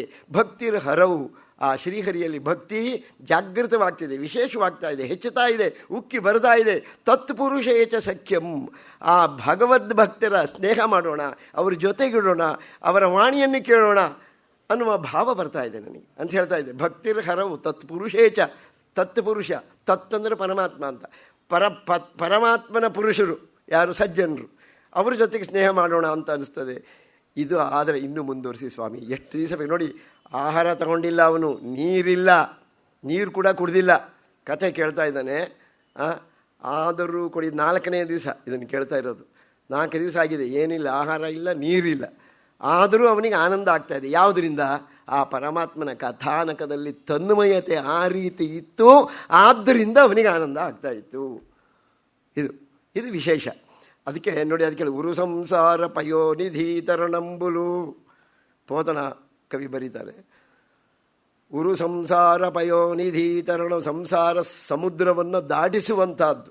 ಉರು ಸಂಸಾರ ಪಯೋನಿಧಿ ತರಣಂಬುಲು, ಪಾಪ ಪುಂಜ ತರಣಂಬುಲು, ಪಾಪದ ರಾಶಿ ಬೇಕಾಗಿರಲಿ ಅದನ್ನು ದಾಟಿಸಿಬಿಡ್ತದೆ. ಶ್ರೀಕರಣಂಬುದು ನಮಗೆ ಅದ್ಭುತವಾಗಿರುವಂಥ ಕಾಂತಿ, ತೇಜಸ್ಸು, ಇವುಗಳನ್ನೆಲ್ಲ ತಂದು ಕೊಡ್ತದೆ. ಆಮೇಲೆ ಮುಕ್ತಿ ಸಮಾಚರಣಂಬುಲು, ನಮಗೆ ಮುಕ್ತಿಯನ್ನೇ ಪ್ರದಾನ ಮಾಡ್ತದೆ. ಅಂತಹ ಅದ್ಭುತವಾದ್ದು ಬಾಲಕೃಷ್ಣ ಸಂಸ್ಮರಣಂಬುಲು. ಎಷ್ಟು ಅದ್ಭುತವಾಗಿದೆ ನೋಡಿ ಇದು. ಆ ಪರಮಾತ್ಮ ಪೂತನಿಯ ಹಾಲನ್ನು ಕುಡಿದ್ನಲ್ಲ, ಏನು ವಿಷಧರ ರಿಪು ಗಮನುನಿಕಿ, ವಿಷಗಲ ಸಕುನಿಕಿ, ವಿಮಲ ವಿಷ ಶಯನುನಿಕಿನ್, ವಿಷ ಭವ ಭವ ಜನಕುನಿಕಿನಿ, ವಿಷ ಕುಚಚನು ವಿಷಮುಖನುಟ ವಿಷಮೇ ಚಲುಪನ್ನ. ಎಂಥ ಸುಂದರವಾದ ಪದ್ಯ ಬರೆದಿದ್ದಾರೆ ನೋಡಿ, ತೆಲುಗಿನ ಪೋತನ ಮತ್ತೆ ಭಾಗವತದಲ್ಲಿ ಬರುತ್ತದೆ. ವಿಷಧರ ರಿಪು ಗಮನುನಿಕಿನಿ, ವಿಷಧರ ರಿಪು ಗಮನ. ವಿಷಧರ ಅಂದರೆ ಸರ್ಪ, ಅದರ ರಿಪು ಯಾವುದು? ಗರುಡ, ಅದರ ಗಮನ. ವಿಷಧರ ರಿಪು ಗಮನ, ಮಹಾವಿಷ್ಣು ಅಂತ, ಕೃಷ್ಣ ಅಂತ ಅರ್ಥ. ವಿಷಗಲ ಸಖ, ಯಾರು ವಿಷವನ್ನು ಕಂಠದಲ್ಲಿ ಇಟ್ಕೊಂಡಿದ್ದಾನೋ ಅವನ ಸ್ನೇಹಿತ ವಿಷ್ಣು ಮತ್ತರ್ಥ ಅಲ್ವಾ. ವಿಷಗಲ ಸಖನಿಕಿನಿ, ವಿಮಲ ವಿಷಶಯನು ನಿಕಿನ್. ವಿಷ ಅಂದರೆ ಸರ್ಪ, ಸರ್ಪದ ಮೇಲೆ ಮಲಗಿದವನು ಯಾರು? ವಿಷ್ಣು. ವಿಮಲ ವಿಷಶಯನುನಿಕಿನ್. ವಿಷ ಭವ ಭವ ಜನಕುನಿಕಿನ್. ವಿಷ ಅಂದರೆ ಮತ್ತೊಂದು ಅರ್ಥ ನೀರು ಅಂತ. ವಿಷ ಭವ, ನೀರಿನಲ್ಲಿ ಹುಟ್ಟಿದ್ಯಾವುದು? ತಾಮರೆ.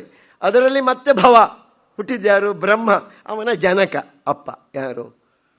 ವಿಷ್ಣು. ಮತ್ತಷ್ಟೇ ನೋಡಿ, ವಿಷಧರ ರಿಪು ಗಮನುನಿಕಿನಿ, ವಿಷಗಲ ಸಖುನಿಕಿನಿ, ವಿಮಲ ವಿಷಶಯನುನಿಕಿನ್, ವಿಷಭವ ಭವ ಜನಕುನಿಕಿನಿ, ವಿಷಕುಚಚರು, ವಿಷಮುಗುನುಟ, ವಿಷಮೇ ಚ. ಯಾವ ಭಾಷೆ ಆದರೆ ಭಾಷೆ ಮುಖ್ಯ ಅಲ್ಲ, ಎಂಥ ಭಾವ ತುಂಬಿದ್ದಾರೆ ಅದರೊಳಗೆ, ಎಂಥ ಭಕ್ತಿ, ಎಂಥ ವಿಷಯಗಳು, ಏನು ತೇಜಸ್ಸು ಅದರಲ್ಲಿ.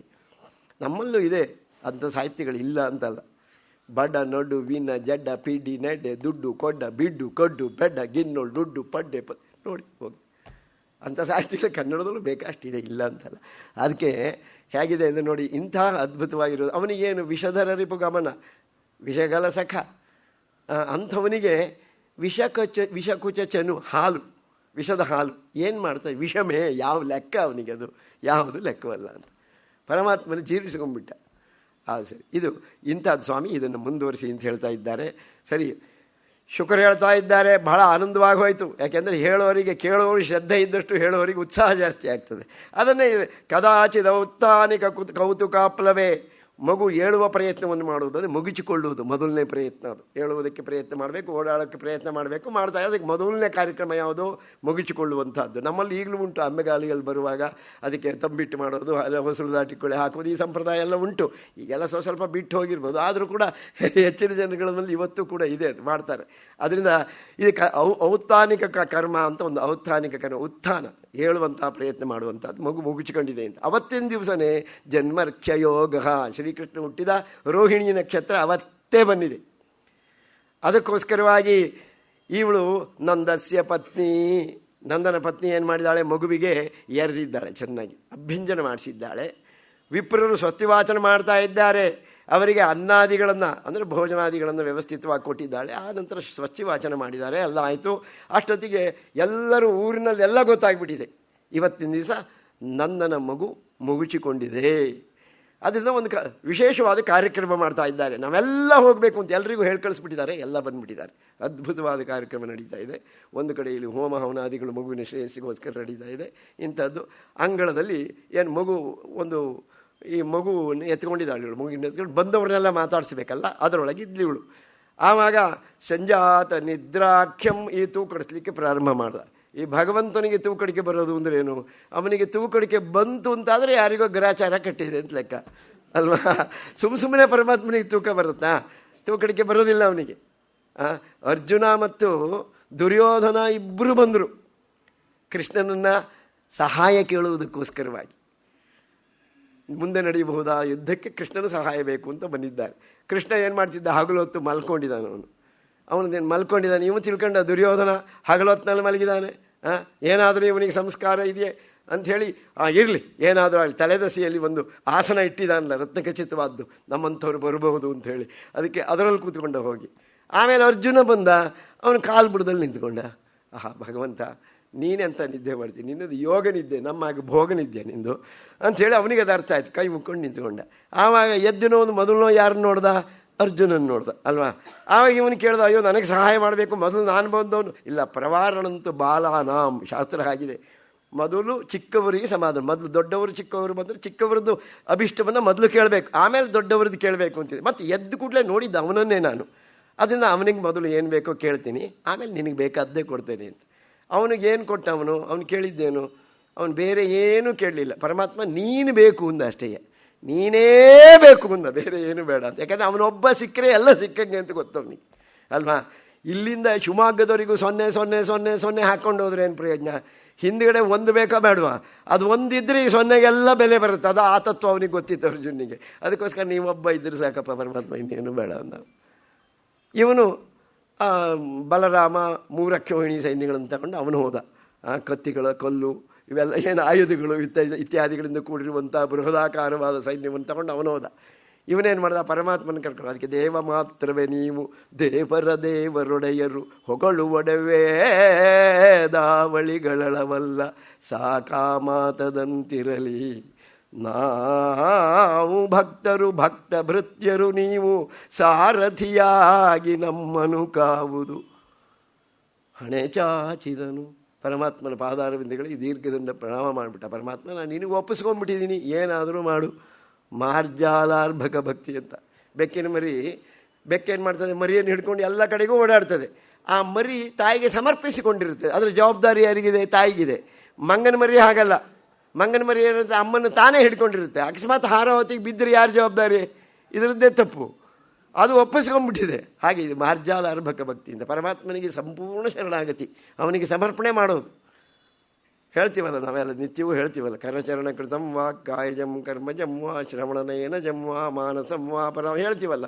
ಹೇಳುವಾಗ ಇಲ್ಲಿಂದ ಮೇಲೆ ಹೇಳೋದು ಬೇರೆ, ಇಲ್ಲಿಂದ ಬರೋದು ಬೇರೆ. ಅವೆರಡು ಬಂದರೆ ಅದು ಎಲ್ಲಿಂದ ಬರುತ್ತೆ ಅನ್ನೋದ್ರ ಮೇಲೆ ಅದರ ಫಲಪ್ರಾಪ್ತಿ ಅನ್ನೋದಾಗೋದು. ಹೇಳೋದೆಲ್ಲರೂ ಹೇಳ್ತೀವಿ, ಆದರೆ ಹೇಳುವಾಗ ಯಾವ ಭಾವ ಇರುತ್ತೆ ಅದಕ್ಕೆ ತಕ್ಕಂಥ ಫಲ. ಭಾವೇನ ವಿದ್ಯತೆ ದೇವ, ಪರಮಾತ್ಮ ಭಾವದಲ್ಲಿದ್ದಾನೆ ಅಂತ.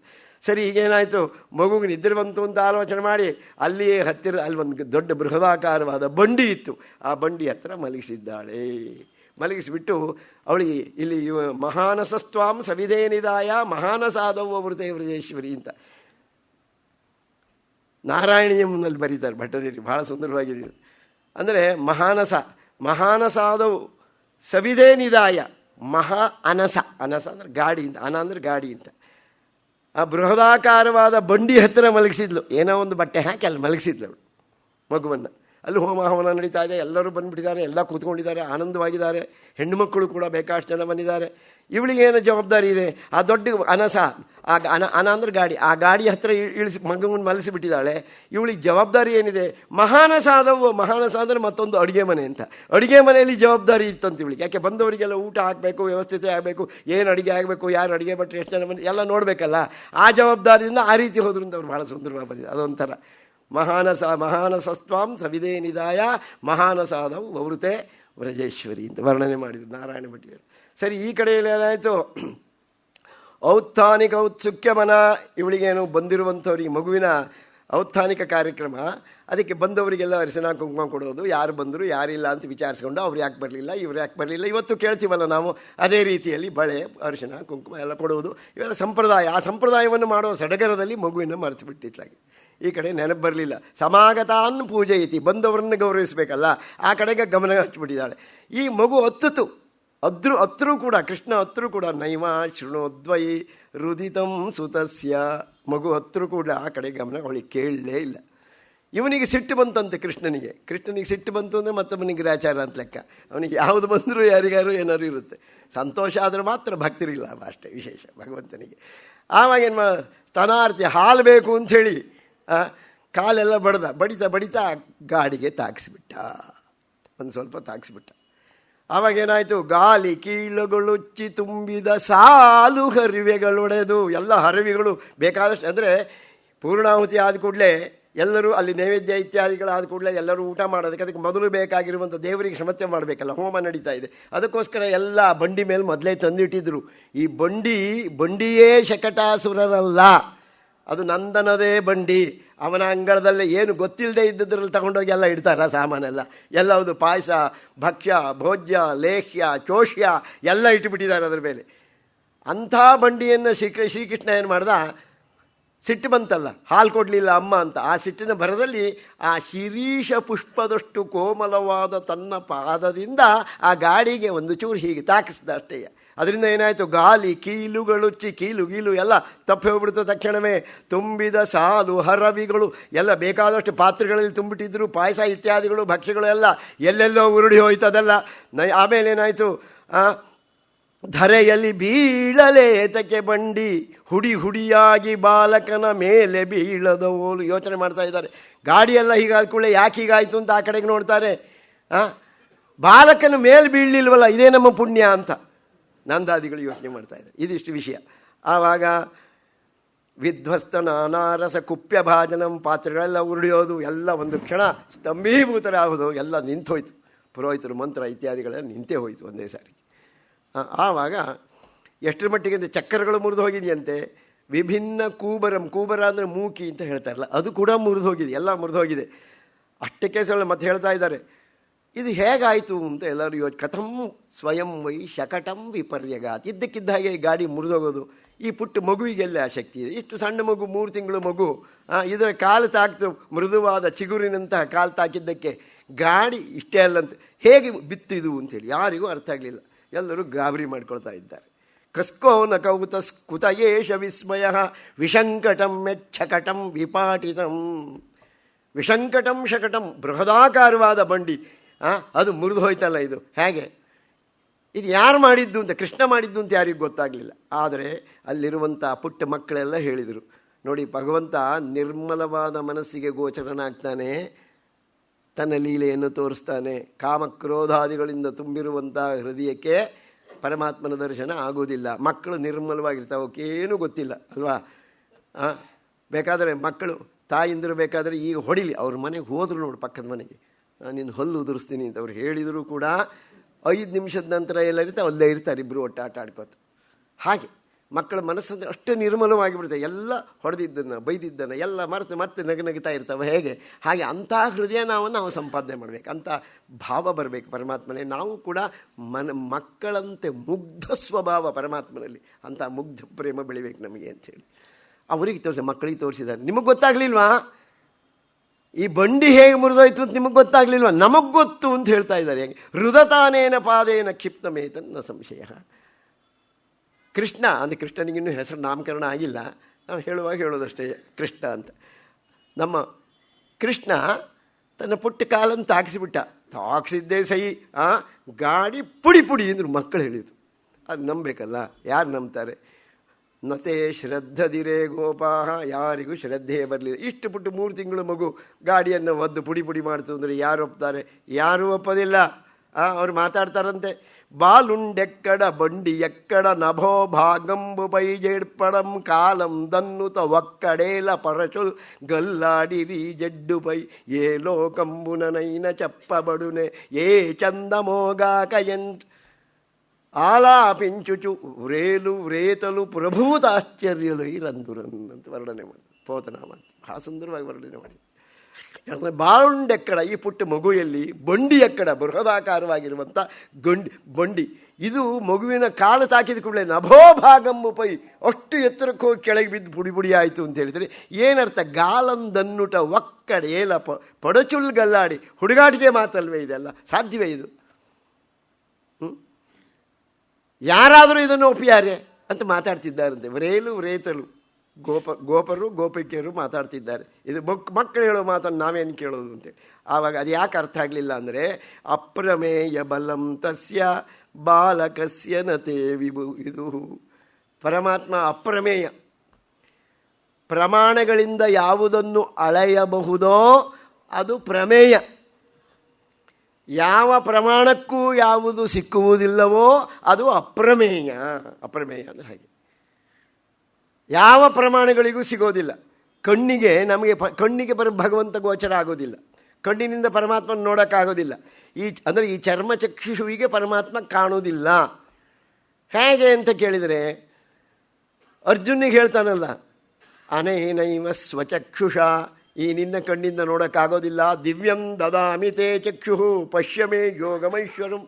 ನನ್ನನ್ನು ನೋಡಬೇಕಾದ್ರೆ ಈ ಕಣ್ಣಾಗೋದಿಲ್ಲ, ಜ್ಞಾನಚಕ್ಷು ಬೇಕು ನಿನಗೆ, ಆ ಜ್ಞಾನಚಕ್ಷುವಿಂದ ನೋಡು ಅಂತ ಹೇಳ್ತಾನೆ. ಅಂದರೆ ಈ ಇಂದ್ರಿಯಕ್ಕಾಗೋದಿಲ್ಲ ಭಗವಂತ, ಜ್ಞಾನೇಂದ್ರಿಯಕ್ಕೆ ಗೋಚರ, ಜ್ಞಾನ ಚಕ್ಷುವಿನಿಗೆ ಗೋಚರನಾಗ್ತಾನೆ ಪರಮಾತ್ಮ, ಜ್ಞಾನಕ್ಕೆ ಗೋಚರನಾಗ್ತಾನೆ ಅಂತ ಅದನ್ನು ಹೇಳಿ. ಇದು ಅದೇ ಥರ ಕಿವಿಗೆ ಪರಮಾತ್ಮ, ಕಿವಿಯಿಂದ ಪರಮಾತ್ಮನನ್ನು ನಮಗೆ ಕೇಳೋದಕ್ಕಾಗೋದಿಲ್ಲ. ಯಚ್ಚಕ್ಷುಷಾ ನ ಪಶ್ಯತಿ ಯೇನ ಚಕ್ಷುಂಷಿ ಪಶ್ಯತಿ, ಕೇನೋಪನಿಷತ್ತು ಅಲ್ವಾ. ಯಚ್ಚಕ್ಷುಷಾ ನ ಪಶ್ಯತಿ, ಯಾರನ್ನೂ ಕಣ್ಣಿನಿಂದ ನಮಗೆ ನೋಡುವುದಕ್ಕೆ ಸಾಧ್ಯವಿಲ್ಲವೋ, ಯಾರಿಲ್ಲದಿದ್ದರೆ ಕಣ್ಣೇ ನೋಡಲಾರದೋ, ತದೇವ ಬ್ರಹ್ಮ ತದ್ವಿದ್ದಿ ನೇದಂ ಯದಿದಂ ಉಪಾಸತೆ. ನೀನೇನು ಉಪಾಸನೆ ಮಾಡ್ತಿದ್ದಿ, ಇದು ಇದು ಇದು ಇದು ನಾನು ಅಂತ, ಅದಲ್ಲ. ಯಶ್ರೋತ್ರೇಣ ನ ಶ್ರೂಯತೆ, ಯಾರನ್ನ ಕಿವಿಯಿಂದ ಕೇಳಲಾರೆವೋ, ಯಾರಿಲ್ಲದಿದ್ದರೆ ಕಿವಿಯೇ ಕೇಳಲಾರದೋ. ಒಳಗಡೆ ಭಗವತ್ತತ್ವ ಇಲ್ಲದೆ ಇದ್ದರೆ, ಚೇತನ ಇಲ್ಲದೆ ಇದ್ದರೆ ಏನು ಕೇಳುತ್ತೆ? ತದೇವ ಬ್ರಹ್ಮ ತ್ವಂ ವಿದ್ದಿ ನೇದಂ ಯದಿದ ಉಪಾಸತೆ. ಮನಸ ನ ಮನುತೆ, ಯಾವುದನ್ನು ಮನಸ್ಸಿನಿಂದ ಆಲೋಚಿಸಲಿಕ್ಕಾಗೋದಿಲ್ಲ, ಅರ್ಥ ಮಾಡಿಕೊಳ್ಳಿಕ್ಕಾಗೋದಿಲ್ಲ. ಏನಾಗೋರ್ ಮನೋಮತಂ, ಈ ಮನಸ್ಸಿಗೆ ಯಾರಿದ್ದರೆ ಪ್ರೇರಣೆ ಇದೆಯೋ ಅದನ್ನು ತದೇವ ವಿದ್ಧಿ, ಅದನ್ನೇ ಬ್ರಹ್ಮ ಅಂತ ತಿಳ್ಕೋವಂತೆ. ಪರಬ್ರಹ್ಮ ಅಂತ ಹಾಗೆ ಇದು. ಅದರಿಂದ ಅವನು ಅಪ್ರಮೇಯ, ಯಾರಿಗೂ ಸಿಕ್ಕೋ. ಅದು ಮಕ್ಕಳಿಗೆ ಹೇಳಿದರೆ ಇವ್ರು ನಂಬೇಕಲ್ಲ. ಮಕ್ಕಳು ನಿಜವಾಗಲೂ ನೋಡಿದ್ದಾರೆ ಅವರಿಗೆ. ಯಾಕೆಂದರೆ ಆ ಮುಗ್ಧ ಪ್ರೇಮದಿಂದಲೇ ಅವರ ಪ್ರೇಮ ಈ ಅವರ ಜ್ಞಾನೇಂದ್ರಿಯಗಳು ಪ್ರೇಮೇಂದ್ರಿಯಗಳಾಗಿ ಪರಿವರ್ತನೆ ಆಗಿತ್ತು. ಆದ್ದರಿಂದ ಅವ್ರಿಗೆ ನೋಡ್ಲಿಕ್ಕೆ ಸಾಧ್ಯ ಆಯಿತು. ಮಕ್ಕಳಿಗೆ ಬಾಕಿಯವರಿಗೆ ಆಗಲಿಲ್ಲ. ಆದ್ದರಿಂದ ಆಮೇಲೆ ತಕ್ಷಣ ಗೊತ್ತಾಯಿತು. ಎಲ್ಲರೂ ಮಗುವನ್ನು ಸಮಾಧಾನ ಮಾಡಿದರು. ಆಮೇಲೆ ಅಲ್ಲೆಲ್ಲ ಅವ್ಯವಸ್ಥೆ ಆಗಿತ್ತಲ್ಲ, ಎಲ್ಲ ಭಕ್ಷ್ಯ ಭೋಜ್ಯ ಎಲ್ಲ ದೊಡ್ಡ ದೊಡ್ಡ ಪಾತ್ರೆಗಳೆಲ್ಲ ಉರುಡಿ ಹತ್ಲಾಗಿತ್ಲಾಗ ಎಲ್ಲ ಹೋಗಿ ಬಂದವರು ಮೈ ಮೇಲೆಲ್ಲ ಬಿದ್ದು ಎಲ್ಲ ಗಲಾಟೆ ಆಗಿತ್ತು. ಅದನ್ನೆಲ್ಲ ಶುದ್ಧ ಮಾಡಿ ಮತ್ತೆ ಮುಂದುವರಿಸಿದರು ವ್ಯವಸ್ಥಿತ. ಆವಾಗ ಏನಾಯಿತು, ಪುರೋಹಿತರು ಅಲ್ಲಿದ್ದರು. ಪುರೋಹಿತರು ಮಗುವಿನ ಕರ್ಕೊಂಡು ಬರಲಿಕ್ಕೆ ಕೇಳಿ ಅದಕ್ಕೆ ಪ್ರೋಕ್ಷಣೆ ಮಾಡ್ತಿದ್ದಾರೆ. ಆವಾಗ ಅದು ಯಾಕೆ ಪ್ರೋಕ್ಷಣೆ ಮಾಡಿದರು ಅಂದರೆ ದಧ್ಯಕ್ಷುತ ಕುಶಾಂಬುಬಿಹಿ, ದಧಿ ಅಕ್ಷತೆ ಕುಶ ದರ್ಭೆಚೂರು ಆಮೇಲೆ ಅಂಬು ನೀರು ಇವುಗಳನ್ನೆಲ್ಲ ಸೇರಿಸಿ ಮಂತ್ರಪೂರ್ವಕವಾಗಿ ಮಗುವಿಗೆ ಪ್ರೋಕ್ಷಣೆ ಮಾಡಿದ್ದಾರೆ. ಯಾಕಂದರೆ ಬೃಹದಾಕಾರದ ಗಾಡಿ ಮೈ ಮೇಲೆ ಬಿದ್ದಿದ್ದರೆ ಮಗುವಿನ ವಿಷಯ ಏನಾಗಬೇಕಾಗಿತ್ತು ಅಂತ ಇವರು ಯೋಚನೆ ಮಾಡ್ತಾ ಇದ್ದಾರೆ. ಆ ಮಗು ಯಾರು ಅನ್ನೋದು ಯಾರಿಗೂ ಅರ್ಥ ಆಗಿಲ್ಲ. ಸಾಮಾನ್ಯವಾದ ಮಗುವೇ ಅಲ್ಲ ಅದು. ಆದ್ದರಿಂದ ಈಗ ಅದಕ್ಕೆ ಅವರು ಮಾಡಿದ ಆಶೀರ್ವಾದ ಫಲಿಸ್ತಂತೆ. ಹೇಗೆ ಅಂದರೆ ಈ ಪುರೋಹಿತರಿಗೆ ಕೆಲವು ಲಕ್ಷಣಗಳಿರಬೇಕು ಅಂತ ಹೇಳ್ತಾರೆ. ಯಾವ್ಯಾವುದು? ಅಸೂಯ, ಅಸೂಯೆ ಇರಬಾರ್ದು ಒಂದು. ಅಂಧೃತ, ಸುಳ್ಳು ಹೇಳಬಾರ್ದು. ಈರ್ಷ್ಯ, ಯಾರ ಮೇಲೂ ಈರ್ಷ್ಯ, ಹೊಟ್ಟೆ ಕಿಚ್ಚು ಇತ್ಯಾದಿಗಳು ಇರಬಾರ್ದು. ಮತ್ತು ಯಾರನ್ನೂ ಹಿಂಸೆ ಮಾಡಬಾರ್ದು. ಮಾನವಿವರ್ಜಿತ. ಮಾನವಿವರ್ಜಿತ ಅಂದ್ರೇನು? ಮಾನವಿವರ್ಜಿತ ಅಂದ್ರೇನು ಅಂದರೆ ಅದಕ್ಕೆ ಹಿಂದುಗಡೆ ದುರಭಿ ಅಂತ ಸೇರಿಸ್ಕೊಂಬೋಣ. ದುರಭಿಮಾನ ವಿವರ್ಜಿತ ಅಂಥವ್ರು ಆಗಿದ್ದರೆ ಪುರೋಹಿತರು ನತೇಷಾಂ ಸತ್ಯಶೀಲಾನಾಂ ಆಶಿಷೋ ವಿಫಲಾಕೃತ. ಅಂಥ ಪುರೋಹಿತರು ಆಶೀರ್ವಾದ ಮಾಡಿದರೆ ಆ ಆಶೀರ್ವಾದ ನಡೀತದೆ, ಅದರಲ್ಲೂ ಅನುಮಾನ ಬೇಡ ಅಂತ ಹೇಳ್ತಾ ಇದ್ದಾರೆ. ಆ ಕಡೆ ನೋಡಿ ಹೇಗಿದೆ. ಸರಿ, ಈ ಪ್ರಕರಣ ಎಲ್ಲ ಮುಗಿಯಿತು. ಒಟ್ಟಿನಲ್ಲಿ ಶಕಟಾಸುರನಿಗೆ ಮೋಕ್ಷವಾಯಿತು ಅನ್ನುವಂಥ ಪ್ರಕರಣ. ಈಗ ಆ ಶಕಟಾಸುರ ಯಾರು ಅನ್ನೋದನ್ನು ನೋಡೋಣಂತೆ. ಈ ಶಕಟಾಸುರ ಯಾರು ಒಂದು ಹಿರಣ್ಯಾಕ್ಷಸು ಗರ್ಗ ಸಂಹಿತೆಗೆ ಹೋಗಬೇಕು. ಇದಕ್ಕೆ ಸಮಾಧಾನ. ಅದಕ್ಕೆ ನಾರದರು ಗರ್ಗ ಸಂಹಿತೆಯನ್ನು ಬರೆಸಿದ್ದು ಪುನಃ ಗರ್ಗ ಮಹರ್ಷಿಗಳಿಗೆ ಹೇಳಿ. ಅತ್ತದ್ದು ಸುಮ್ಮನೆ ಒಬ್ಬನಿಗೆ ಮೋಕ್ಷ ಆಯಿತು ಅಂದರೆ ಹೇಗಾಯಿತು? ಪರಮಾತ್ಮನ ಪಾದಸ್ಪರ್ಶ ಆದದ್ದೇ ಹಾಗೆ ಅವನಿಗೆ. ಯಾಕೆ ಪರಮಾತ್ಮ ತನ್ನ ಕಾಲನ್ನು ಅಲ್ಲಿಗೆ ಮುಟ್ಟಿಸಿದ? ಗಾಡಿ ಹೋಗೋದು ಭೌತಿಕ ವಿಷಯ ಆಯಿತು. ಆದರೆ ಅದರಲ್ಲಿ ಇದ್ನಲ್ಲ ಸೂಕ್ಷ್ಮ ರೂಪದಿಂದ ಅವನಿಗೆ ಮೋಕ್ಷ ಆಯ್ತಲ್ಲ, ಸೂಕ್ಷ್ಮ ಶರೀರಕ್ಕೆ ಮೋಕ್ಷ ಆಯ್ತಲ್ಲ. ಹೇಗೆ ಅಂದರೆ ಹಿರಣ್ಯಾಕ್ಷ ಸುತೋ ದೈತ್ಯ, ಹಿರಣ್ಯಾಕ್ಷನ ಮಗ ಇವ ಪೂರ್ವಜನ್ಮದಲ್ಲಿ. ಉತ್ಕಚೋ ನಾಮ ಮೈಥಿಲ, ಉತ್ಕಚ ಅನ್ನುವಂಥ ಹೆಸರಾಗಿತ್ತು. ಅವನೇನು ಮಾಡ್ದ? ದುಷ್ಟ ಬುದ್ಧಿ ಇತ್ತು. ಲೋಮಶಸ್ಯ ಆಶ್ರಮಂ ಗಚ್ಚನ್, ಲೋಮಶ ಮಹರ್ಷಿಗಳ ಆಶ್ರಮಕ್ಕೆ ಬರ್ತಾ ಇದ್ದಾನೆ. ಬರುವಾಗ ಅವರು ಚೆನ್ನಾಗಿ ವೃಕ್ಷಗಳನ್ನೆಲ್ಲ ಬೆಳೆಸಿದ್ರು. ಸುತ್ತಲೂ ಬಹಳ ಸುಂದರವಾಗಿ ವೃಕ್ಷಗಳನ್ನು, ಒಂದು ತಾದಾತ್ಮ್ಯ ಇತ್ತು, ಅವರಿಗೊಂದು ಪ್ರಕೃತಿ ಪ್ರೇಮ ಇತ್ತು. ಆದ್ದರಿಂದ ಅವರೇನು ಮಾಡಿದರು? ಚೆನ್ನಾಗಿ ಬೆಳೆಸಿದ್ರು. ಅದನ್ನು ನೋಡಿದ ಚೂರ್ಣಿ ಚಕಾರ. ಕಾರಣಗೀರ್ಣ ಬೇಕು ಅಂತಿಲ್ಲ ನೋಡಿ. ಹೇಗೆ ದುಷ್ಟರಿಗೆ ಕಾರಣ ಬೇಕಾಗಿಲ್ಲ ಅಲ್ವಾ? ಸ್ವಭಾವ ಹಾಗೆ. ಎಲ್ಲಿ ಮೇಲ್ಗಡೆಯಿಂದ ಪಾಪ ಒಂದು ತೋಳ ನೀರು ಕುಡಿತಾ ಇತ್ತು, ಕೆಳಗಡೆಯಿಂದ ಕುರಿಮರಿ ಒಂದು ನೀರು ಕುಡಿತಾ ಇರ್ತದೆ. ನಾವು ಓದುವಾಗ ಒಂದು ಪಾಠ ಇತ್ತು, ಅದು ತೋಳ ಮತ್ತು ಕುರಿಮರಿ ಅಂತ. ಅದರ ಅದರಲ್ಲೊಂದು ತತ್ವ. ಕೆಳಗಡೆ ಕುರಿಮರಿ ನೀರು ಕುಡಿತಾ ಇದೆ, ಮೇಲ್ಗಡೆ ತೋಳ ನೀರು ಕುಡಿತಾ ಇದೆ. ಈ ಕುರಿಮರಿಯನ್ನು ತಿನ್ನಬೇಕಾಗಿದೆ. ಅದಕ್ಕೆ ಏನಾದರೂ ಒಂದು ಆಕ್ಷೇಪಣೆ ಮಾಡಿ ಅದರ ತಪ್ಪು ಅಂತ ಹೇಳಿ ಸಿಟ್ಟು ಮಾಡಿ ಜಗಳ ಮಾಡಿ ತಿನ್ನಬೇಕಾಗಿದೆ. ಅದಕ್ಕೆ ಯೋಚನೆ ಮಾಡ್ತದೆ, ಏನಯ್ಯ ನೀನು ನಾನು ಕುಡಿಯುವ ನೀರನ್ನು ಎಂಜಲು ಮಾಡಿದೆಯಲ್ಲ, ನಿನ್ನನ್ನು ಬಿಡೋದಿಲ್ಲ ಅಂತಂತೆ. ಅದಕ್ಕೆ ಕುರಿಮರಿ ಹೇಳ್ತದೆ, ಇಲ್ಲಯ್ಯ ನಾನು ಕೆಳಗೆ ಕುಡಿತಾ ಇದ್ದೀನಿ, ನೀನು ಮೇಲೆ ಕುಡಿತಾ ಇದ್ದೀನಿ. ಮೇಲಿಂದ ನೀರು ಕೆಳಗೆ ಹರಿದು ಬರ್ತದೆ. ನಿನ್ನ ಎಂಜಲು ನೀರನ್ನು ನಾನು ಕುಡಿತಿದ್ದೇನೆ ಹೊರತಾಗಿ ನನ್ನ ಎಂಜಲ ನೀರನ್ನು ನೀನು ಕುಡಿತಾನೇ ಇಲ್ವಲ್ಲಯ್ಯ ಅಂತ ಸಮಾಧಾನ ಮಾಡ್ತು. ಅಷ್ಟಕ್ಕೆ ಬಿಡ್ತದೆ. ಆವಾಗ ಕೇಳ್ತು, ಅದಾಯ್ತಲ್ಲ ಹೋದ ವರ್ಷ ನೀನು ಯಾಕೆ ಬೈದಿದ್ದೆ ನನ್ನ ಅಂತ ಕೇಳ್ತು. ಎರಡನೇ ಪ್ರಶ್ನೆ ಇದ್ರದ್ದು. ಆವಾಗ ಅದು ಹೇಳ್ತು, ಹೋದ ವರ್ಷ ನಾವು ಹುಟ್ಟೇ ಇರಲಿಲ್ಲಯ್ಯ ಅಂತ. ಆವಾಗ ಅದಕ್ಕೆ ಏನಾದರೂ ಮಾಡಿ ತಿನ್ನಬೇಕಾಗಿದೆ. ನೀನಲ್ಲದೆ ನಿಮ್ಮ ಅಪ್ಪ ಇರ್ಬೋದು, ನಿಮ್ಮ ಅಜ್ಜ ಇರ್ಬೋದು, ನಿಮ್ಮ ಮುತ್ತಜ್ಜ ಇರ್ಬೋದು, ಯಾರೋ ಬೈದ್ದಾರೆ ನನ್ನ ಅಂತ ಹೇಳ್ಕೊಂಡು ಹಾರ್ಕೊಂಡು ತಿನ್ಕೊಂಡು ಹೋತು ಅಂತ.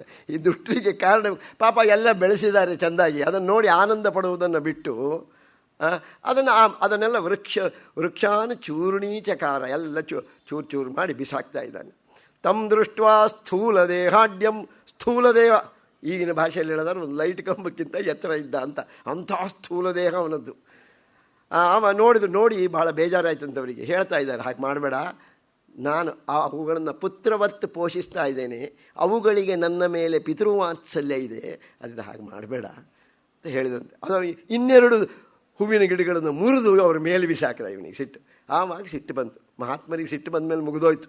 ಆವಾಗ ಹೇಳ್ತಾ ಇದ್ದೆ, ಶಶಾಪ ರೋಷ ಯುಗ್ವಿಕ್, ಸಿಟ್ಟು ಬಂತ, ಶಾಪ ಕೊಡ್ತಾ ಇದ್ದಾರೆ. ಏನು ಅಂದ್ರೆ ಹೇಳಿದ, ವಿದೇಹೋ ಭವ, ಇಷ್ಟು ದೊಡ್ಡ ಬೃಹದಾಕಾರವಾದ ಶರೀರ ಇದೆ ಅಂತಲ್ವ ನಿನಗೆ ಸೊಕ್ಕು. ವಿದೇಹೋ ಭವ, ವಿಹೀನ ದೇಹೋ ಭವ ಅಂತ, ನಿನಗೆ ದೇಹವೇ ಇಲ್ಲದೆ ಇದ್ದಾಗ ಆಗಲಿ ಅಂತ. ತಕ್ಷಣ ದೇಹ ಝರ್ರದು ಜಾರಿ ಹೋಯ್ತು. ಇಷ್ಟು ಕೂತ್ಕೊಂಡ. ಆವಾಗ ಪ್ರಾರ್ಥನೆ ಮಾಡಿದೆ, ಅಪರಾಧ ಆಗೋಯ್ತು ಸ್ವಾಮಿ, ನಾನು ತಪ್ಪು ಮಾಡಿದೆ, ಕ್ಷಮಿಸಬೇಕು ಅಂತ. ಉತ್ತಮಸ್ಯ ಕ್ಷಣಂ ಕೋಪಂ ಅಂತ. ಉತ್ತಮರ ಕೋಪ ಎಷ್ಟೊತ್ತಿರುತ್ತೆ?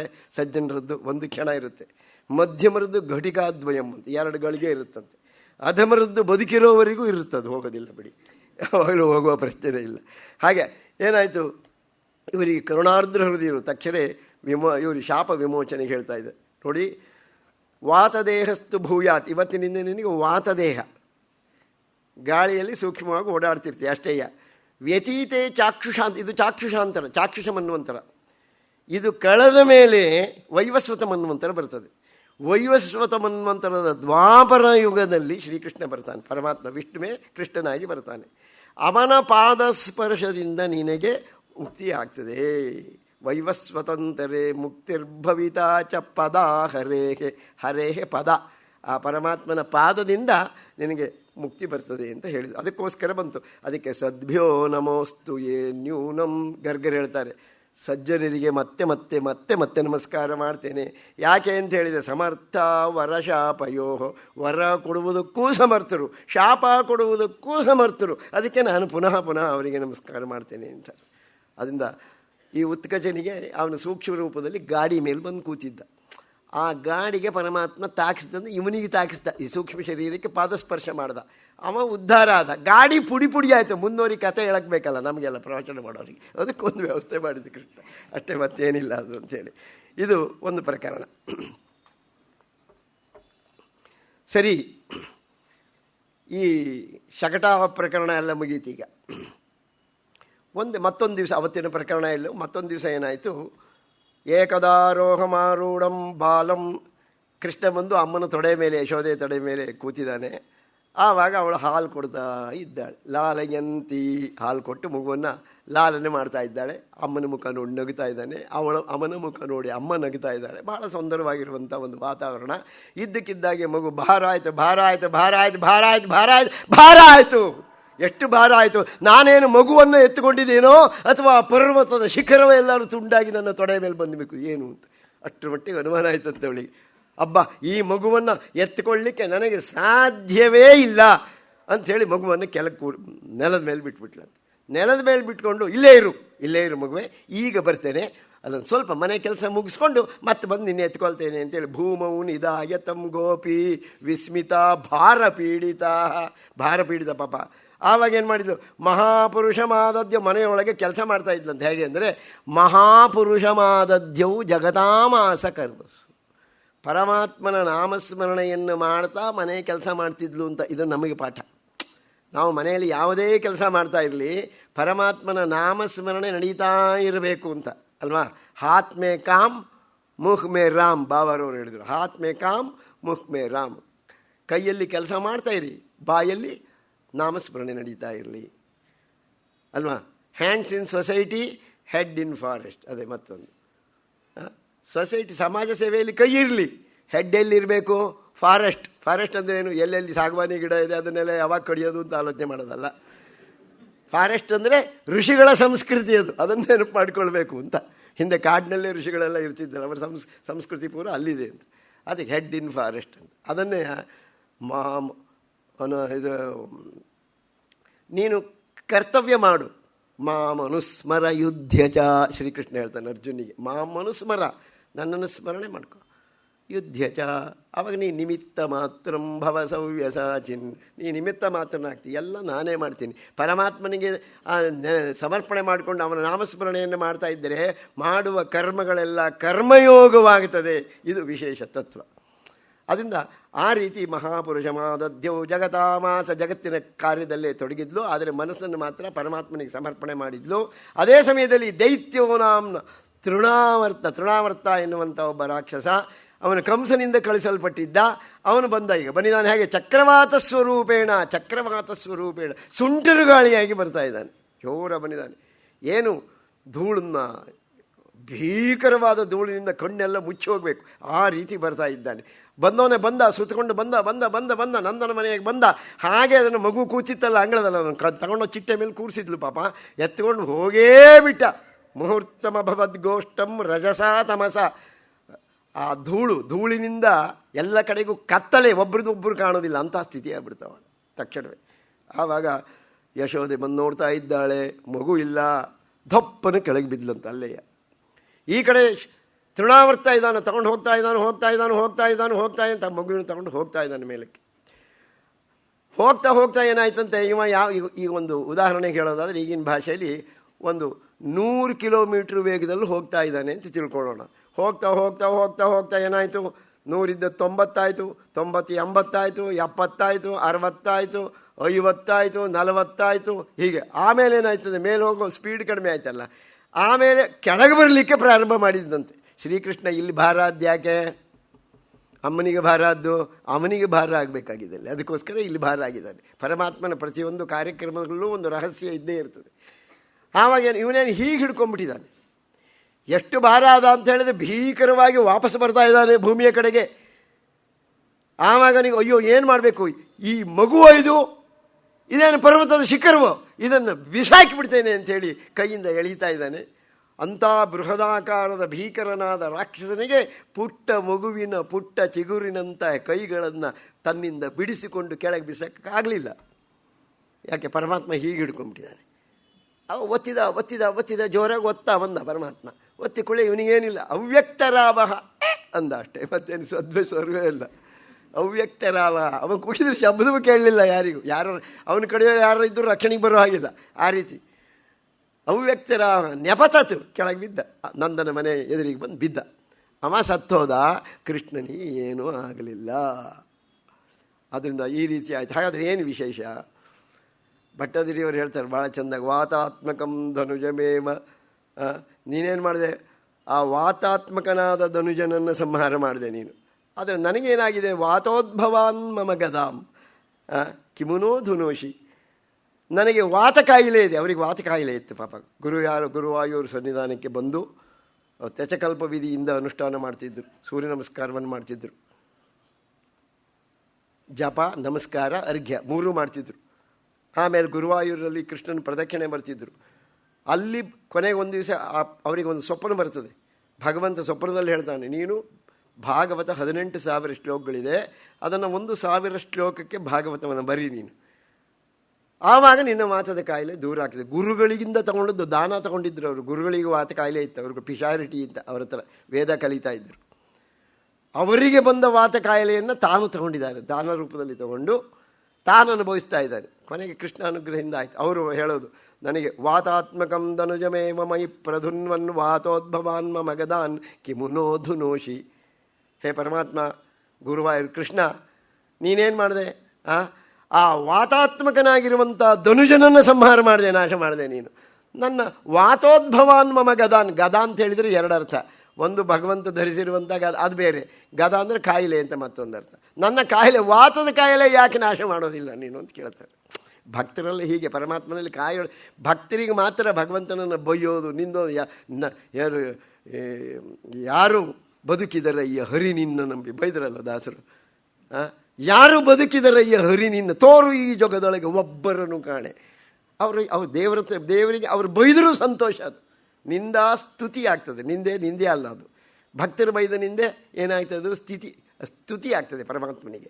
ಹಾಗೆ ಈ ಕಡೆಯಲ್ಲಿ ಏನಾಯಿತು, ಇವನು ಕೆಳಗೆ ಬಿದ್ದ, ಮಗು ಅಲ್ಲೇ ಇದೆ. ಆವಾಗ ಬಂದು ನೋಡ್ತಾ ಇದ್ದಾರೆ, ಮಗುವಿಗೆ ಏನಾಗಿಲ್ಲ. ಭಾಳ ಸಂತೋಷವಾಯಿತು. ಬೇಗ ಹೋಗಿ ಮಗುವನ್ನು ಎತ್ಕೊಂಡಿದ್ದಾರೆ. ಆವಾಗ ನಂದ ಬಂದ, ಮಗುವನ್ನು ಎತ್ತುಕೊಂಡು ಆವತಪವೋ ಪೂರ್ವದಲ್ಲಿ, ಕರ್ನಾಟಕ ಭಾಗವತದಲ್ಲಿ ಬರಿತಾ ಇದ್ದಾರೆ, ಆವತಪವೋ ಪೂರ್ವದಲ್ಲಿ ಮೇಣಾವಪೂರ್ತೇಷ್ಟಾದಿ ಘನ ಸುಕೃತಾವಳಿಯ ನಿರ್ಮಾಣವಾದುದೋ ಜನ್ಮಶತಗಳಲ್ಲಿ ಆವ ಮುಖದಲ್ಲಿ ಭಜಿಸಿದೆವೋ ಬಲು ದೈವವನು ಶಿಶು ಸತ್ತು ಮುಗುಳು ಜೀವಿಸಿದುದನು ಕಂಡೇ ಎಂದನು ನಂದನಡಿಗಡಿಗೆ. ಆವ ತಪವೋ ಪೂರ್ವ, ಎಷ್ಟು ತಪಸ್ಸು ಮಾಡಿರಬೇಕು ಹಿಂದೆ ನಾನು. ಆವ ಪೂರ್ತೇಷ್ಟಾದಿ, ಏನು ಪೂರ್ತ ಇಷ್ಟ, ಇಷ್ಟ ಅಂದರೆ ಯಜ್ಞಯಾಗಾದಿಗಳನ್ನು ಎಷ್ಟು ಮಾಡಿರ್ಬೋದು.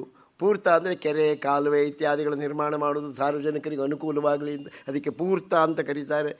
ಆಮೇಲೆ ಎಷ್ಟು ಪುಣ್ಯಗಳನ್ನು ಮಾಡಿರಬೇಕು. ಆವ ಮುಖದಲ್ಲಿ ಭಜಿಸಿದೆವೋ, ಜನ್ಮಾಂತರದಲ್ಲಿ ಎಷ್ಟು ಪರಮಾತ್ಮನ ಭಜನೆಯನ್ನು ನಾವು ಮಾಡಿದ್ದೆವೋ. ಮಗು ಸತ್ತೋಯ್ತು ಅಂತ ತಿಳ್ಕೊಂಡಿದ್ವಿ, ಅಂಥ ಮಗು ಪುನಃ ಬದುಕಿತಲ್ಲ, ಪರಮಾತ್ಮನ ಕೃಪೆ ಇದು ಅಂತ ಹೇಳ್ತಾ ಇದ್ದಾರೆ. ಅದೇ ಅದನ್ನೇ ತೆಲುಗಿನಲ್ಲೂ ಬಹಳ ಗತ ಜನ್ಮಂಬುನನೇಮಿನೋಂಚಿತಿಮೋ, ಅದೇ ಅರ್ಥದಲ್ಲಿ ನೋಡಿ ಪೋತನ ಕವಿ ಬರೆದಿರುವಂಥದ್ದು.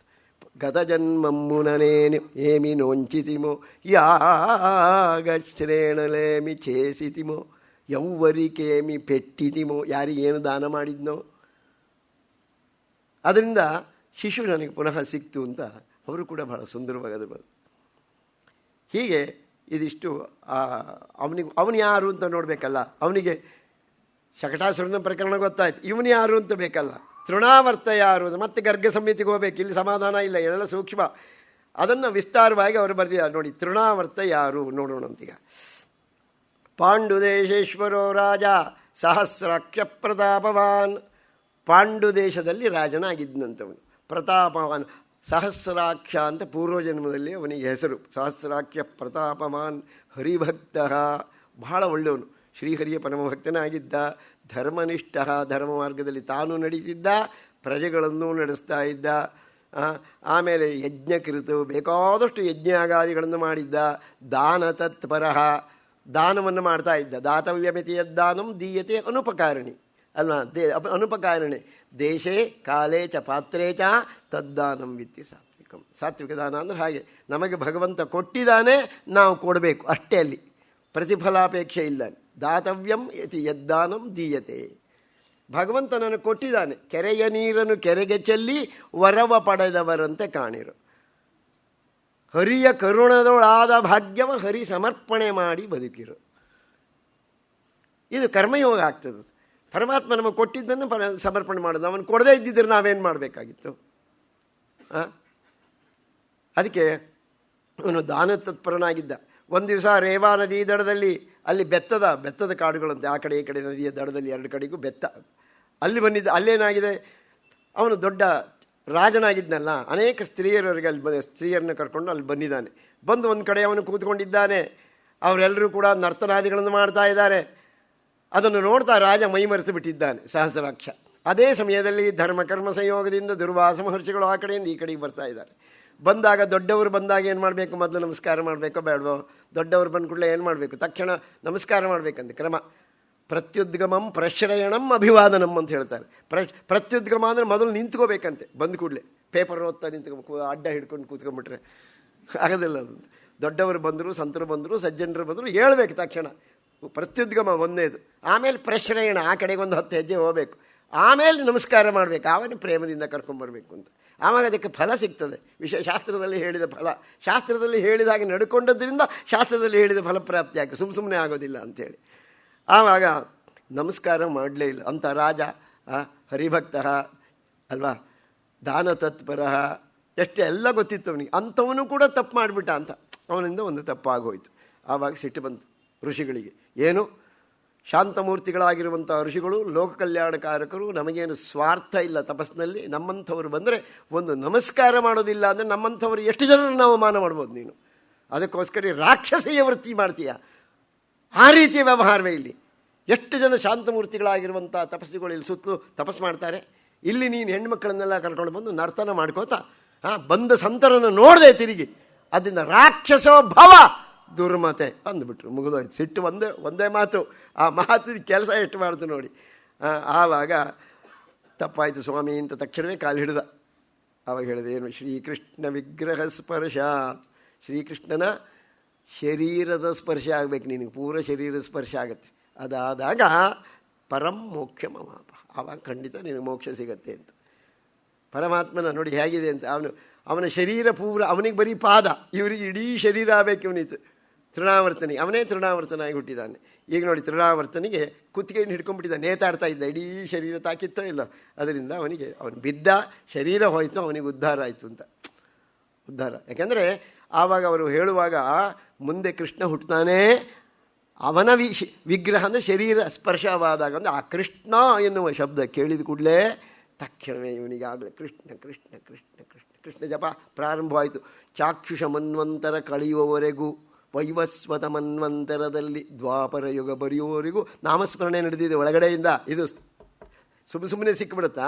ಸಿಕ್ಕಲ್ಲ. ಅಷ್ಟನ್ನದೇ ಅವರು ವ್ಯಾಸರು ಒಂದು ಬೈದಿದ್ದಿದೆಯಲ್ಲ, ದುರ್ವಾಸರು ಬೈದಿದ್ದಿದೆಯಲ್ಲ, ದುರ್ವಾಸ ಮಹರ್ಷಿಗಳು ಬೈದದ್ದು ಅವನಿಗೆ ಉಪದೇಶ. ಅದು ಆ ಉಪದೇಶವನ್ನು ತಗೊಂಡ್ಬಿಟ್ಟ ಅವನು. ಕೃಷ್ಣ ಅನ್ನೋ ಶಬ್ದ ಕೇಳಿಕೊಳ್ಳಿ ಅವನಿಗೆ ಮೈ ರೋಮಾಂಚನವಾಯಿತು. ಅದರ ಎಲ್ಲಿವರೆಗೆ ಅಲ್ಲಿ ಇಷ್ಟು ವರ್ಷ 4 ಲಕ್ಷ ವರ್ಷ ಅಲ್ಲಿ ಕಳೆದಿದ್ದಾನಂತ ಇದರಲ್ಲಿ. ಅದರಿಂದ ಅವನಿಗೆ ಉದ್ಧಾರ ಆಯಿತು ಅಂಥೇಳಿ ಇದು ಒಂದು ಪ್ರಕರಣ. ಇನ್ನು ಇವನು ಯಾರು ಅಂತ ಗೊತ್ತಾಯ್ತಲ್ಲ. ಈಗ ಇತಿ ಶ್ರೀಮದ್ಭಾಗವತೆ ಮಹಾಪುರಾಣೇ ಪಾರಂಸ್ಯಾಂ ಸಂಹಿತಾಯಾಂ ದಶಮಸ್ಕಂಧೆ ಪೂರ್ವಾರ್ಧೆ ತೃಣಾವರ್ತಮೋಕ್ಷೋ ನಾಮ ಸಪ್ತಮೋಧ್ಯಾಯ. ಎಲ್ಲರೂ ಕೂಡ ನಿಮಗಿಷ್ಟವಾದ ಒಂದು ಪುಷ್ಪವನ್ನು ತುಳಸಿಯೊಂದಿಗೆ ಮನಸ್ಸಿನಿಂದಲೇ ಶ್ರೀ ಗೋಪಾಲಕೃಷ್ಣ ದಿವ್ಯಚರಣಾರವಿಂದಯೋ ಸಮರ್ಪಣಂ ಭವತು. ಶುಕ ಮಹರ್ಷಿಗಳು ಹೇಳ್ತಾ ಇದ್ದಾರೆ, ಪರೀಕ್ಷಿತ ಮಹಾರಾಜ ಗರ್ಗ ಪುರೋಹಿತೋ ರಾಜನ್ ಯದೂನಾಂ ಸುಮಹಾತಪಾಗ. ಗರ್ಗ ಮಹರ್ಷಿಗಳ ವಿಷಯನೇ ಬಂತು ನೋಡಿ. ಪುರೋಹಿತರು, ಯದುಕುಲದ ಪುರೋಹಿತರು, ಕೃಷ್ಣನ ಜೊತೆಗೆ ಇದ್ದವರು, ಕೃಷ್ಣನ ಎಲ್ಲ ಲೀಲೆಗಳನ್ನು ನೋಡಿದವರು, ಕೃಷ್ಣನಿಗೆ ಉಪನಯನ ಮಾಡಿದವರು, ವಸುದೇವನಿಗೆ ಮದುವೆ ಮಾಡಿಸಿದವರು ಎಲ್ಲ ಗರ್ಗ ಮಹರ್ಷಿಗಳೇ. ಆದ್ದರಿಂದಲೇ ನೀವು ಕೃಷ್ಣ ಲೀಲೆಯನ್ನೆಲ್ಲ ಚೆನ್ನಾಗಿ ಬರೀಬೇಕು ಅಂತ ಹೇಳಿದರು. ಅನೇಕ ವಿಷಯಗಳು ಇಲ್ಲಿ ಸೂತ್ರ ರೂಪದಲ್ಲಿ ಇಟ್ಟಿದ್ದಾರೆ ನೋಡಿ. ರಾಧಾ ಪ್ರಕರಣ ಇಲ್ಲೇ ಇಲ್ಲ, ಸಂಕ್ಷಿಪ್ತವಾಗಿ ಒಂದು ಶ್ಲೋಕದಲ್ಲಿ ಹೇಳಿದ್ದಾರೆ ಇಲ್ಲಿ. ಅದನ್ನು ವಿಸ್ತಾರವಾಗಿ ಗರ್ಗ ಸಂಹಿತೆಯಲ್ಲಿ ರಾಧಾ ಪ್ರಕರಣ ಅಂದರೆ ಅದ್ಭುತವಾಗಿದೆ. ಅದನ್ನು ನಾವು ನೋಡಿದಾಗ ಗೊತ್ತಾಗುತ್ತೆ ಏನು ಮಹಿಮೆ ಇದೆ ಅಂಥೇಳಿ. ಸರಿ, ಈ ಕಡೆಯಲ್ಲಿ ಏನಾಯಿತು, ಇವರು ಯದುಕುಲದ ಪುರೋಹಿತರು ವಸುದೇವ ಕರೆದು ಹೇಳ್ತಾ ಇದ್ದಾನೆ, ಸ್ವಾಮಿ ನನ್ನ ಮಕ್ಕಳಿಗೆ ಇಬ್ಬರಿಗೂ ನಾಮಕರಣ ಮಾಡಲಿಲ್ಲ, ಜಾತಕರಣ ಮಾತ್ರ ಆದ್ದು, ನಾಮಕರಣ ಆಗಲಿಲ್ಲ. ಅದನ್ನು ನಮ್ಮ ಪುರೋಹಿತರಾದ ನೀವೇ ಮಾಡಬೇಕಲ್ವ ಹೋಗಿ. ಆದ್ದರಿಂದ ಅಲ್ಲಿದ್ದಾರೆ ನಂದಗೋಕುಲದಲ್ಲಿ, ನೀವು ಹೋಗಿ ಅವನಿಗೆ ನಾಮಕರಣ ಸಂಸ್ಕಾರವನ್ನು ಮಾಡಿ ಬರಬೇಕು ಸ್ವಾಮಿ ಅಂತ ಪ್ರಾರ್ಥನೆ ಮಾಡಿದ. ಆವಾಗ ನೇರವಾಗಿ ಅಲ್ಲಿಂದ ಹೊರಟು ಬಂದಿದ್ದಾರೆ. ನಂದಗೋಕುಲಕ್ಕೆ ಬಂದರೆ ಈ ಕಡೆ ಏನಾಯಿತು, ತಮ್ ದೃಷ್ಟ್ವಾ ಪರಮ ಪ್ರೀತಃ, ಬಹಳ ಆನಂದವಾಯ್ತಂತೆ. ಯದುಕುಲದ ಪುರೋಹಿತರು ನನ್ನ ಮನೆ ಬಾಗಿಲಿಗೆ ಬರ್ತಾ ಇದ್ದಾರಲ್ಲ ಅಂತ ನಂದನಿಗೆ ಬಹಳ ಸಂತೋಷವಾಯಿತು. ಆವಾಗ ತಕ್ಷಣ ಪ್ರತ್ಯುತ್ಥಾಯ ನೋಡಿ ಹೇಗೆ ಎದ್ದು ನಿಂತುಕೊಂಡಂತೆ ಅಂಜಲಿಬದ್ಧನಾಗಿ ವಿನಯದಿಂದ ಹೋಗ್ತಾ ಇದ್ದಾನೆ. ದೊಡ್ಡವರು ಬಂದರೆ ಹೇಗಿರಬೇಕು ಅನ್ನೋದಕ್ಕೆ ನಮಗೆ ಹೇಗಿರಬೇಕು ಅಂತ, ಕೂತಲ್ಲೇ ಕೂತಿರಬಾರ್ದು ಅಂತ. ಪ್ರತ್ಯುತ್ಥಾಯ ಕೃತಾಂಜಲಿ, ಅಂಜಲಿಬದ್ಧನಾಗಿ ವಿನಯದ ಲಕ್ಷಣ ಅದು. ಹೋಗ್ತಾ ಇದ್ದಾನೆ. ಆನರ್ಚ ಅವ್ರನ್ನ ಕರ್ಕೊಂಡು ಬಂದು ಕೂರಿಸಿ ಒಳ್ಳೆ ಸತ್ಕಾರ ಮಾಡ್ತಾರೆ. ಆನರ್ಚ ಅಧೋಕ್ಷಜ ಜಿಯ, ಸಾಕ್ಷಾತ್ ಅಧೋಕ್ಷಜ ಭಗವಂತನೇ ನಮ್ಮ ಮನೆಗೆ ಬಂದಿದ್ದಾನೆ ಅಂತ ಎನ್ನುವ ಭಾವನೆಯಿಂದ ಅವರನ್ನು ಅರ್ಚನೆ ಮಾಡಿದ್ದಾನೆ. ಸರಿ, ಆವಾಗ ಆತಿಥ್ಯ ಎಲ್ಲ ನಡೆಯಿತು. ಸೂಂದೃತಯ, ಬಹಳ ಮಧುರವಾದ ನುಡಿಯಿಂದ ಕೇಳ್ತಾ ಇದ್ದಾನೆ, ಸ್ವಾಮಿ ಬಹಳ ಸಂತೋಷವಾಗಿದ್ದು ನನಗೆ, ತಾವು ಬಂದಿದ್ದೀರಿ, ನನ್ನ ಭಾಗ್ಯ ಇದು ಅಲ್ವಾ. ನಾವು ಹೇಳ್ತೀವಿ ನೀವು ಬಂದ್ರಲ್ಲ, ನೀವು ಬಂದಿದ್ದೇ ಹೆಚ್ಚು ಅಂತ ಹೇಳ್ತೀವ, ಇಲ್ಲ ಆ ಅರ್ಥ ಬೇರೆ ಇರ್ತದೆ. ತಾವು ಬಂದಿದ್ದೇ ಹೆಚ್ಚು ಅಂತೇಳಿದರೆ ಎಷ್ಟು ಬೇಗ ಹೋಗ್ತೀರಿ ಇನ್ನೂ ಅರ್ಥದಲ್ಲಿರುತ್ತೆ. ಅದು ಈ ರೀತಿ ಇವರೇನು ಹೇಳ್ತಾ ಇದ್ದಾರೆ, ತಾವು ಬಂದಿದ್ದು ಮಹಾಭಾಗ್ಯ ನನ್ನದು, ಆದರೆ ನಿಮಗೆ ನಾನು ಏನು ಮಾಡಲಿ, ಯಾವ ಥರ ಸೇವೆ ಸಲ್ಲಿಸಲಿ. ಪೂರ್ಣಸ್ಯ ಕರವಾಮ ಕಿಂ, ಪೂರ್ಣ, ನೀವು ಪರಿಪೂರ್ಣರು, ನಿಮಗೇನು ಬೇಕು, ನೀವೇನು ಸಂಕಲ್ಪ ಮಾಡಿದರೂ ಕಾಲು ಬುಡಕ್ಕೆ ತನ್ನಷ್ಟಕ್ಕೆ ಬರ್ತದೆ. ಅಂಥ ಮಹಾನ್ ತಪಸ್ವಿಗಳು, ಯದುಕುಲದ ಪುರೋಹಿತರು, ಅನುಷ್ಠಾನ ನಿಷ್ಠರು, ವೇದಾಂಗ ಪಾರಂಗತರು, ನಿಮ್ಮಂಥ ಮಹಾನುಭಾವರು ನನ್ನ ಮನೆಗೆ ಬಂದರೆ ನೀವು ಪೂರ್ಣರು, ನಿಮಗೆ ಯಾವ ಆಕಾಂಕ್ಷೆಯೇ ಇಲ್ಲ, ಪರಿಪೂರ್ಣರು. ಪರಿಪೂರ್ಣರು ಯಾರು? ಯಾವುದು ಯಾರಿಗೆ ಬೇಡವೋ ಅವರು ಪರಿಪೂರ್ಣರು. ಆದರೆ ನಿಮಗೆ ನಾನು ಯಾವ ರೀತಿ ಸತ್ಕಾರ ಮಾಡಬೇಕು, ಏನು ಮಾಡಲಿ? ಇನ್ನೊಂದೇನು ಅಂತೇಳಿ, ಮಹಾತ್ಮರಾದವರು ಇದ್ದಲ್ಲಿಂದ ಬೇರೆ ಕಡೆಗೆ ಹೋಗಬೇಕಾದ್ದಿಲ್ಲ. ಮಹಾತ್ಮರು ಎಲ್ಲಿದ್ದಾರೋ ಅವರು ಏನು ಬಯಸುತ್ತಾರೋ ಅದು ಇದ್ದಲ್ಲಿಗೆ ತನ್ನಷ್ಟಕ್ಕೆ ಬರುತ್ತೆ. ಅವರು ಬಯಸುವುದೂ ಬೇಡ, ತಾನಾಗೆ ಎಲ್ಲ ಒಲ್ದು ಬರ್ತದೆ. ಇದು ಮಹಾತ್ಮರ ಲಕ್ಷಣ ಹೇಳ್ತಾರೆ. ಹಾಗಾದರೆ ಮಹಾತ್ಮರು ನಮ್ಮಲ್ಲಿಗೆ ಬರ್ತಾರೆ ಅಂದರೆ ಏನರ್ಥ? ಗೃಹಿಣಾಂ ದೀನಚೇತಸಾಂ, ನಮ್ಮಂಥ ಗೃಹಸ್ಥರಿತೀವಲ್ಲ, ಎಷ್ಟೊತ್ತಿಗೂ ಹೊತ್ತುಕೊಂಡೇ ಇರುವುದು, ನಮ್ಮಂಥವ್ರು ಉದ್ಧಾರ ಆಗೋದು ಹೇಗೆ? ಮಹಾತ್ಮರು ನಮ್ಮಲ್ಲಿಗೆ ಬಂದರೆ ನಮ್ಮ ಉದ್ಧಾರ ಆಗ್ತದೆ. ಅದಕ್ಕೆ ಮಹಾತ್ಮರು ಸಜ್ಜನರು ಸಂತರು ಬರೋದೇ ಹೊರತಾಗಿ ಇವತ್ತು ಯಾರೋ ಸಂತರು ಬರ್ತಾರಂತೆ, ಯಾರೋ ಸ್ವಾಮಿಗಳು ಬರ್ತಾರೆ ಅಂದರೆ ಬೀಗ ಹಾಕ್ಕೊಂಡು ಹೋಗ್ಬಿಡೋದು ಮನೆಗೆ. ಅದ ಅವ್ರು ಬರೋದರಿಂದ ಏನಾಗ್ತದೆ, ನಮ್ಮ ಜನ್ಮ ಜನ್ಮಾಂತರದ ಕರ್ಮಗಳೆಲ್ಲ, ಕಷ್ಟ ಕೊಡಲಿಗಳೆಲ್ಲ ಕಳೆದು ಅಲ್ವಾ, ಕರ್ಮ ಫಲಗಳೆಲ್ಲ ಹೋಗಬೇಕಲ್ಲ. ಅಂಥವ್ರು ಬಂದಾಗ ಅವರ ಪಾದಸ್ಪರ್ಶದಿಂದ ಇದೆಲ್ಲ ಆಗ್ತದೆ ಅನ್ನುವಂಥ ವಿಶ್ವಾಸ ಇದ್ದ ಕಾಲ. ಆವಾಗ ಜ್ಯೋತಿಷಾಂ, ನೀವು ಜ್ಯೋತಿಷಾಸ್ತ್ರ ಗ್ರಂಥವನ್ನು ಬರೆದಿದ್ದೀರಿ, ಗರ್ಗ ಜ್ಯೋತಿಷ ಅಂತ, ಬಹಳ ಶ್ರೇಷ್ಠವಾದದ್ದು. ಆದ್ದರಿಂದ ಏನು ಪುಮಾನ್ವೇದ ಪರಾವರಂ, ಹಿಂದಿಂದು ಮುಂದಿಂದು ಎಲ್ಲ ತಿಳ್ಕೊಳ್ಳಿಕ್ಕೆ ಸಾಧ್ಯ ಇದೆ. ಅಂತಹ ಶ್ರೇಷ್ಠವಾದ ಜ್ಯೋತಿಷ್ಯ ಗ್ರಂಥವನ್ನು ಬರೆದ ಮಹನೀಯರು ನೀವು. ತ್ವಮ್ಮಿ ಬ್ರಹ್ಮವಿದಾಂ ಶ್ರೇಷ್ಠ, ಬ್ರಹ್ಮವಿದಾಂ, ಬ್ರಹ್ಮವನ್ನು ತಿಳಿದವರು, ಬ್ರಹ್ಮವಿತ್ ಅಲ್ವಾ, ಬ್ರಹ್ಮವಿದಾಂ ಪರ, ಬಹಳ ಶ್ರೇಷ್ಠರು, ಬ್ರಹ್ಮವಿತ್ತಮರು ನೀವು. ಅಂಥವ್ರು ಮಹಾ ದೊಡ್ಡವರು ನೀವು ಬಂದಿದ್ದೀರಿ. ನಾನೊಂದು ಪ್ರಾರ್ಥನೆ ಮಾಡ್ತೀನಿ, ನೀವು ಬಂದಿದ್ದು ನನ್ನ ಭಾಗ್ಯ. ನಮ್ಮ 2 ಮಕ್ಕಳಿಗೂ ಕೂಡ ನಾಮಕರಣ ಮಾಡಲಿಲ್ಲ, ಇವನು ಮಾಡಿಲ್ಲ ನಾಮಕರಣನ. ಆವಾಗ ನಾಮಕರಣ ಮಾಡಿಲ್ಲ, ಅದಕ್ಕೆ ನಾಮಕರಣ ತಾವು ಮಾಡಬೇಕು. ಯದುಕುಲ ಪುರೋಹಿತರು ಬಂದಿದ್ದೀರಿ, ನನ್ನ ಭಾಗ್ಯ ಅಲ್ವೇ, ಬನ್ನಿ ಸ್ವಾಮಿ ಮಾಡಬೇಕು ದಯವಿಟ್ಟು. ಆವಾಗ ಅವ್ರು ಹೇಳ್ತಾ ಇದ್ದಾರೆ, ಮಾಡ್ಬೋದಿತ್ತು, ಏನು ದೊಡ್ಡ ವಿಷಯ ಅಲ್ಲ, ನಾಮಕರಣದ ಮಂತ್ರ ನಂಗೆ ಬರಲ್ಲ ಅಂತಲ್ಲ. ಆದರೆ ಹಾಗಲ್ಲ, ಅದು ಯದುನಾಮಹಮಾಚಾರ್ಯಗ, ಹೇಳಿ ಕೇಳಿ ಯದುಕುಲದ ಆಚಾರ್ಯ ನಾನು ಅಲ್ವಾ.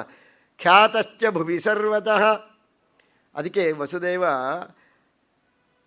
ಗರ್ಗರನ್ನೇ ಆರಿಸಿಕೊಂಡಿದ್ದಾನಂತೆ. ಯಾಕೆಂದರೆ ಕೋರಿ ಭಜಿಂಚನು ನಂದುಡು ಸಾರಗುಣಾಚಾರ್ಯ ಮಾರ್ಗುನ್ ಸತ್ಸಂಸರ್ಗುನ್ ಆರಾಧಿತ ಭರ್ಗುನ್ ಮತಿರೂರಿತ ಷಡ್ವರ್ಗನ್ ಕುಜನ ದುರ್ಗುನ್ ಗರ್ಗುನ್ ಅಂತ ಪೋತನಾಮತ್ಯ ಬರೀತಾನೆ. ಕೋರಿ ಭಜಿಂಚನು ನಂದುಡು ಸಾರಗುಣಾಚಾರ್ಯ ಮಾರ್ಗುನ್. ಆಚಾರ್ಯ ಎನ್ನುವ ಶಬ್ದದ ಲಕ್ಷಣಗಳೇನೋ ಎಲ್ಲವನ್ನೂ ಅವರು ತಿಳ್ಕೊಂಡವರು, ಅದರಂತೆ ನಡೆಯುವವರು, ನಡೆಸುವವರು ಅಂತ ಮಹಾನುಭಾವರು ಬಂದಿದ್ದಾರೆ ಇವತ್ತಿನ ದಿವಸ ಅಂತ. ಆವಾಗ ನಾನು ಮಾಡಿಬಿಡ್ತೀನಿ ನಮಸ್ಕಾರ. ಆದರೆ ಏನಾಗುತ್ತೆ, ನಾಮಕರಣ ಸಂಸ್ಕಾರ ನಿನ್ನ ಮಕ್ಕಳಿಗೆ ನಾನು ಮಾಡಿದರೆ, ಯದುಕುಲದ ಪುರೋಹಿತರು ನಂದನಲ್ಲಿಗೆ ಹೋಗಿದ್ದರಂತೆ ಅಂತ ಯಾರಾದರೂ ಹೇಳಿದರೆ ನಾಮಕರಣ ಮಾಡಿದರಂತೆ ಅಂತ, ಆವಾಗ ಕಂಸನಿಗೆ ವರ್ತಮಾನ ಗೊತ್ತಾಗ್ತದೆಯಲ್ಲ. ಆವಾಗ ಪರಿಸ್ಥಿತಿ 1ಕ್ಕೆ 2 ವಿಪರೀತವಾಗಿ ಹೋಗ್ತದೆ. ಆದ್ದರಿಂದ ನಾನು ಮಾಡೋ ಹಾಗಿಲ್ಲ ಅಂದರು. ಆವಾಗ ಸ್ವಾಮಿ ಒಂದು ಕೆಲಸ ಮಾಡೋಣ ಅಂದ. ನಂದ ಏನು, ಅಲಕ್ಷಿತೋಸ್ಮಿನ್ ರಹಸಿ ಮಾಮಕೈರಪಿ ಗೋವ್ರಜೇ. ಯಾರಿಗೂ ಗೊತ್ತಾಗೋದು ಬೇಡ, ಈ ನಮ್ಮ ಗೋಕುಲದಲ್ಲಿ ಯಾರಿಗೂ ಗೊತ್ತಾಗೋದು ಬೇಡ. ಒಂದು ನನಗೆ, ಇನ್ನೊಂದು ಯಶೋದೆಗೆ, ಇನ್ನೊಂದು ರೋಹಿಣಿಗೆ, ಇಷ್ಟು ಜನಕ್ಕೆ ಮಾತ್ರ ಗೊತ್ತಾದರೂ ಸಾಕು.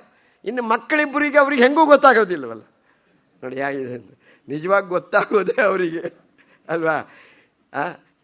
ಯಶೋದೆ, ರೋಹಿಣಿ, ನಾನು, ಮುಗೀತು. ನೀವು ಇಷ್ಟೇ ಜನಕ್ಕೆ, ಇನ್ನು ಮಕ್ಕಳಿಗೆ ಹೇಗೂ ಗೊತ್ತಾಗೋದಿಲ್ಲ. ನೀವು ನಾಮಕರಣ ಮಾಡಿಬಿಡಿ, ಯಾರಿಗೂ ಹೇಳೋದೇ ಬೇಡ, ರಹಸಿ, ಯಾರಿಗೂ ಗೊತ್ತಾ. ಕುರುದ್ವಿಜಾತಿ ಸಂಸ್ಕಾರಂ ಸ್ವಸ್ತಿ ವಾಚನ ಪೂರ್ವ ಮಾಡಬೇಕು ಸ್ವಾಮಿ ಅಂತ ಪ್ರಾರ್ಥನೆ ಮಾಡ್ತಾರೆ. ಇವನ ಬಾಯಲ್ಲಿ ಇದು ಬರಬೇಕಾದಿತ್ತು, ಅದಕ್ಕೋಸ್ಕರವಾಗಿ ಅವರು ಹೇಳಿದ್ರು ಹಾಗೆ.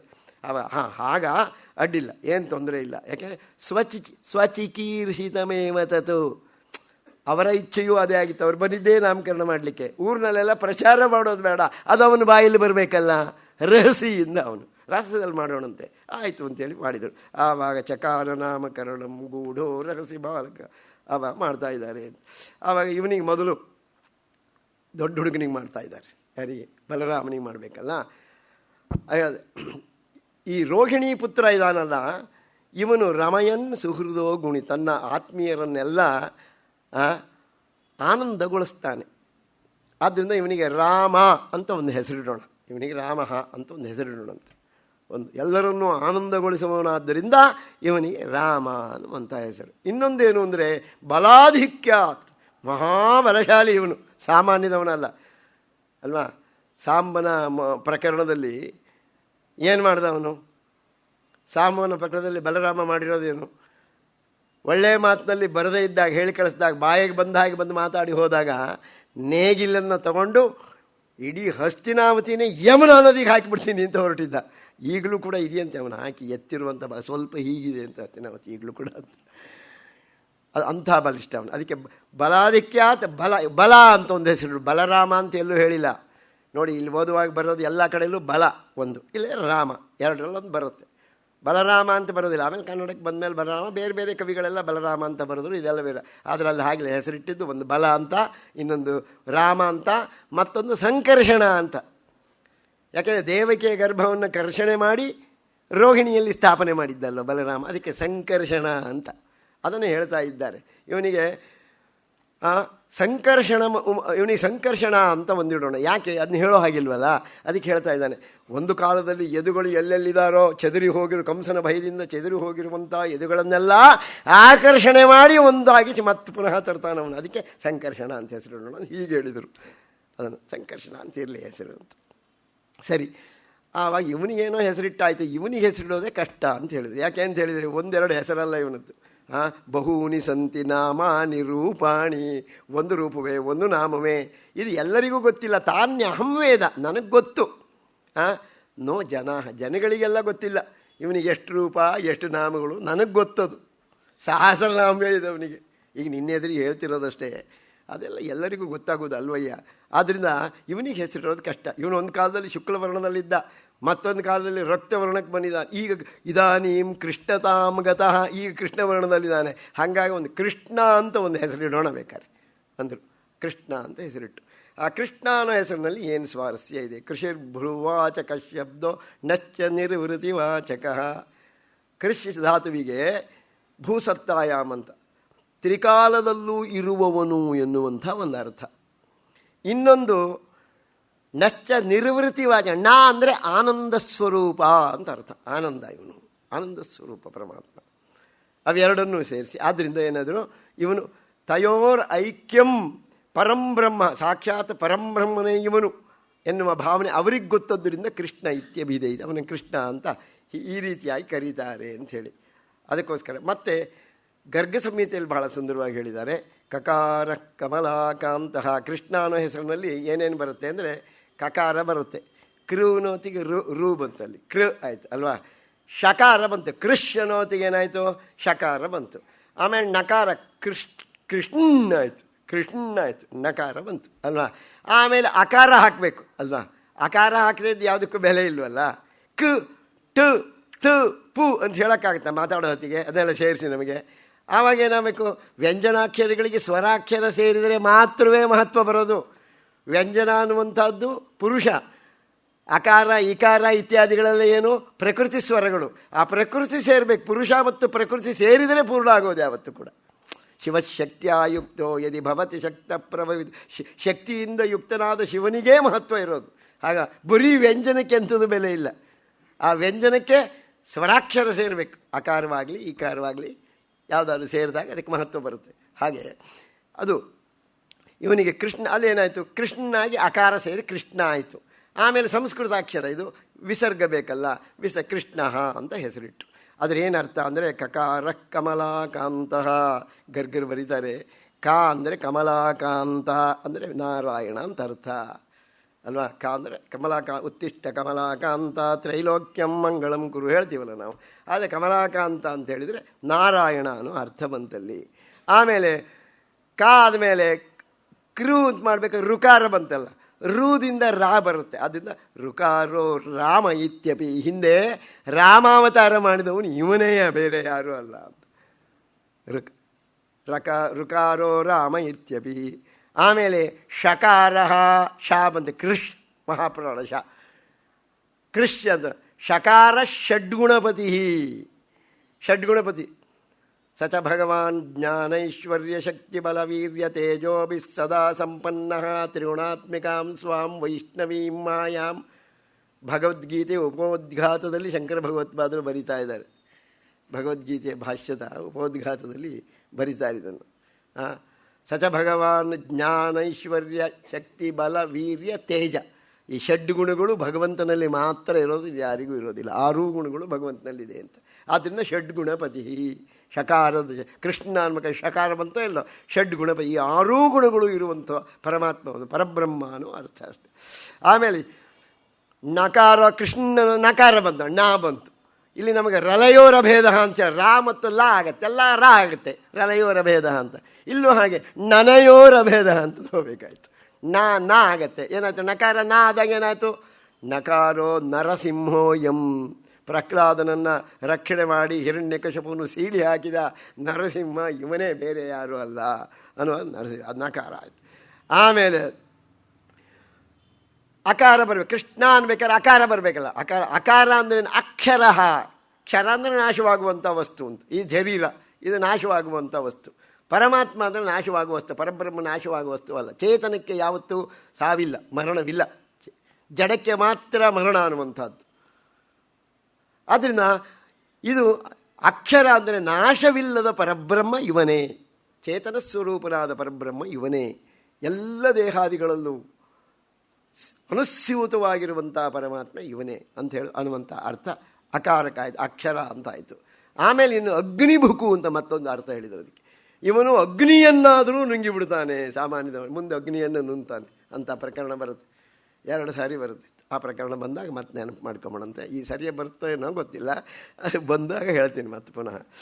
ಸರಿ, ಇನ್ನು ವಿಸರ್ಗವಂತು ಕೃಷ್ಣ ಅನ್ನೋದು ವಿಸರ್ಗವಂತವ.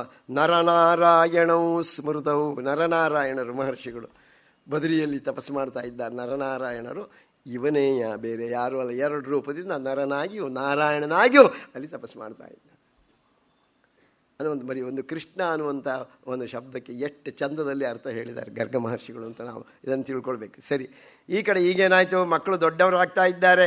ಹೇಗೆ ಅದನ್ನು ಕೃಷ್ಣ ಕರ್ಣಾಮೃತದಲ್ಲಿ ಬಹಳ ಸುಂದರವಾಗಿ ಬರೆದಿದ್ದಾರೆ.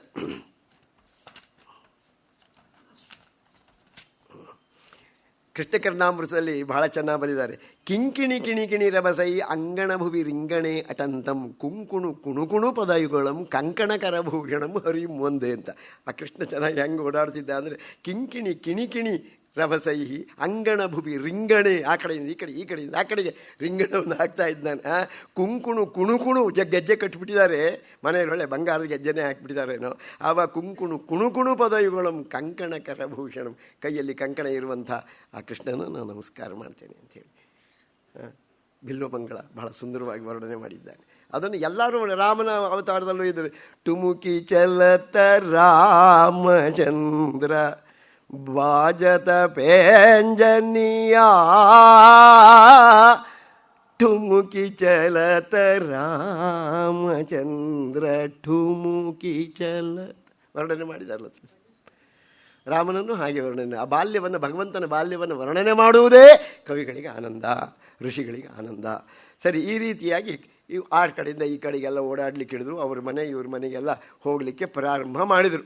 ಅಲ್ಲಿವರೆಗೆ ಬಂದಿದ್ದಾರೆ. ಈಗ ಆ ಪಕ್ಕದ ಮನೆ, ಮೊದಲೆಲ್ಲ ಮನೆ ಒಳಗೆಲ್ಲ ಹಾಲು ಮೊಸರು ಬೆಣ್ಣೆ ಇದ್ದೆಲ್ಲ ಕದ್ದು ಕದ್ದು ಅಭ್ಯಾಸ ಮಾಡ್ಕೊಂಡು ಆಮೇಲೆ ಆ ಕಡೆ ಈ ಕಡೆ ಮನೆಗಳಿಗೆಲ್ಲ ಹೋಗಿ ಮಹಾಚೋರರಾದರು. ಈಗ ಅದರಲ್ಲಿ ಮುಖ್ಯಸ್ಥ ಕೃಷ್ಣ, ಅವನ ಜೊತೆಯಲ್ಲಿ ಬಲರಾಮ, ಆಮೇಲೆ ಹಿಂದುಗಡೆ ಭಾಳ ದೊಡ್ಡ ಸೈನ್ಯ ಇತ್ತು ಅವ್ರದ್ದೆಲ್ಲ ಸೈನ್ಯ ಎಲ್ಲ ಕೃಷ್ಣ ಹೊರಟ್ರೆ ಎಲ್ಲರೂ ಜೊತೆಗೆ ಹೊರಟ್ಬಿಡೋರು. ಈ ರೀತಿ ಬರ್ತಿದ್ರು.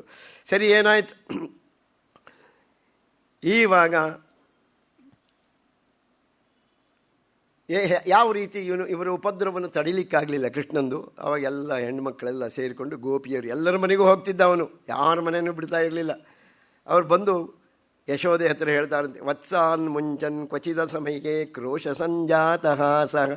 ಏನು ಮಾಡ್ತಾನೆ ಗೊತ್ತಾ, ನಿನ್ನ ಮಗನನ್ನು ಹೀಗನೇ ಬೆಳೆಸೋದು, ಒಳ್ಳೆ ರೀತಿ ಸರಿಯಾಗಿ ಇಟ್ಕೋಬೇಕೋ ಬೇಡವೋ, ಮುಂದೆ ನಿನ್ನ ಕೈ ಸಿಗ್ತಾನ ಇವನು ಈ ಹುಡುಗ, ಎಲ್ಲರ ಮನೆಗೂ ಬರೋದು ಕದಿಯೋದು, ಇದೆಲ್ಲ ಏನು ಹೇಳ್ತಾ ಇದ್ದಾರೆ. ನಾವು ನಮ್ಮ ಕೆಲಸದಲ್ಲಿ ಇರ್ತೀವಪ್ಪ ಮನೆಯಲ್ಲಿ, ಇವನು ಬರ್ತಾನೆ ವತ್ಸಾನ್ ಮುಂಚನ್ ಕರುಗಳನ್ನು ಬಿಟ್ಟು ಬಿಡೋದು, ನಮಗೆ ಹಾಲು ಬೇಡವಾ, ಇವನಿಗೆ ಯಾಕೆ ಬೇಕು ನಮ್ಮನೆ ಯಜಮಾನಿಕೆ, ಇವನಿಗೆ ಬೇಕಾದ ವಿಷಯ ಅದು ಎಷ್ಟೊತ್ತಿಗೋ ಕ್ವಚಿತ್ ಅಸಮಯೇ, ಸಮಯ ಪ್ರಜ್ಞೆ ಇಲ್ಲದೆ ಬಂದು ಬಿಟ್ಟು ಬಿಡ್ತಾನೆ. ಏನೋ ಕೃಷ್ಣ ಯಾಕೋ ಕರಿನ್ನು ಬಿಟ್ಟೆ ಅಂತ ಹೇಳಿದರೆ ಜಾತ ಸಂಜಾತಕ ನಗ್ತಾನೆ. ಇದು ನಿನ್ನ ಮಗ ಮಾಡೋ ಕೆಲಸ, ಇದೇನು ನಿಮ್ಮನೇನ, ಅದು ನಮ್ಮನೆ ಅಂದರೆ. ಹಾಗಾದ್ರೆ ಹೀಗೆಲ್ಲ ಮಾಡ್ಬೋದಾನೆ ಅವನು? ಅಲ್ಲ, ಪ್ರೇಮದಿಂದಲೇ ಹೇಳ್ತಾ ಇದ್ದಾರೆ ಅವರು.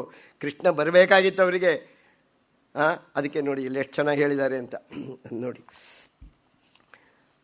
ಸೂರದಾಸರು ಬರೀತಾರೆ, ಪ್ರಥಮ ಕರಿಹರಿ ಮಾಖನು ಚೋರಿ ಗ್ವಾಲಿನಿ ಮನ ಇಚ್ಛಾ ಕರಿ ಪೂರನ. ಯಾತಕ್ಕೋಸ್ಕರ? ಆ ಗೊಲ್ಲರ ಬಾಲಕಿಯರ ಮನಸ್ಸಿಗೆ ಆನಂದವನ್ನು ಉಂಟು ಮಾಡುವುದಕ್ಕೋಸ್ಕರ ಪ್ರಥಮ ವಯಸ್ಸಿ ಹರಿ ಮಾಖನು ಚೋರಿ, ಬೆಣ್ಣೆಯನ್ನು ತಿನ್ನಂಥವ್ರು. ಅವನು ಬೆಣ್ಣೆ ಕದಿಕ್ಕೆ ಹೋಗ್ತಿದ್ದದ್ದು ಮನೇಲಿ ಬೆಣ್ಣೆ ಇಲ್ಲ ಅಂತಲ್ಲ, ಅವರೆಲ್ಲ ಪೂರ್ವ ಜನ್ಮದಲ್ಲಿ ಋಷಿಗಳಾಗಿದ್ದರು. ಅವರೆಲ್ಲ ಪರಮಾತ್ಮನ ಕುರಿತು ರಾಮನನ್ನು ಪ್ರಾರ್ಥನೆ ಮಾಡಿದರು. ತೇಷಾಂ ಧ್ಯಾನೇ ಗತೋ ರಾಮ. ಆ ಋಷಿಗಳ ಧ್ಯಾನದಲ್ಲಿ ಹೋದಂತೆ.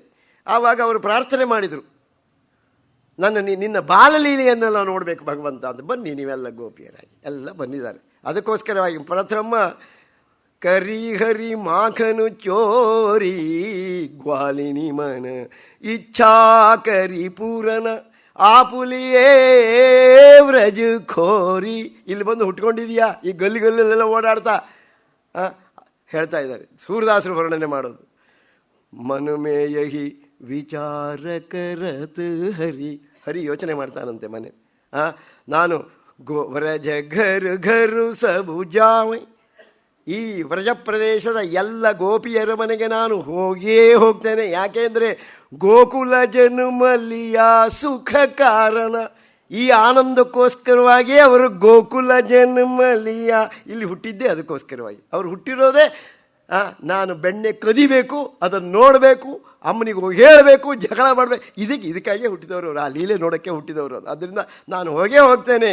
ಸಬುಕಿ ಮಾಖನು ಖಾವೈ. ಎಲ್ಲರದು ತಿಂದು ಬಾಲರೂಪಿ ವಸುಮತಿ ಜಸುಮತಿ ಮುಹಿ ಜಾನೈ. ಯಶೋದೆ ನನ್ನನ್ನು ಏನು ತಿಳ್ಕೊಂಡಿದ್ದಾಳೆ, ಬಾಲರೂಪಿ ನನ್ನ ಮಗ ಇವನು ಅಂಥೇಳಿ. ಎಲ್ಲೇ ನನ್ನ ಮಗ ಅಂಥವನು ಅಲ್ವೇ ಅಲ್ಲ ಅಂತ ಹೇಳ್ತಾಳೆ ಅವಳು. ಬಾಲರೂಪಿ ಜಸುಮತಿ ಮೋಹಿ ಜಾನೈ. ಆದರೆ ಅವರಿಗೆಲ್ಲ ಗೊತ್ತು ನಾನು ಯಾರು ಅಂತ.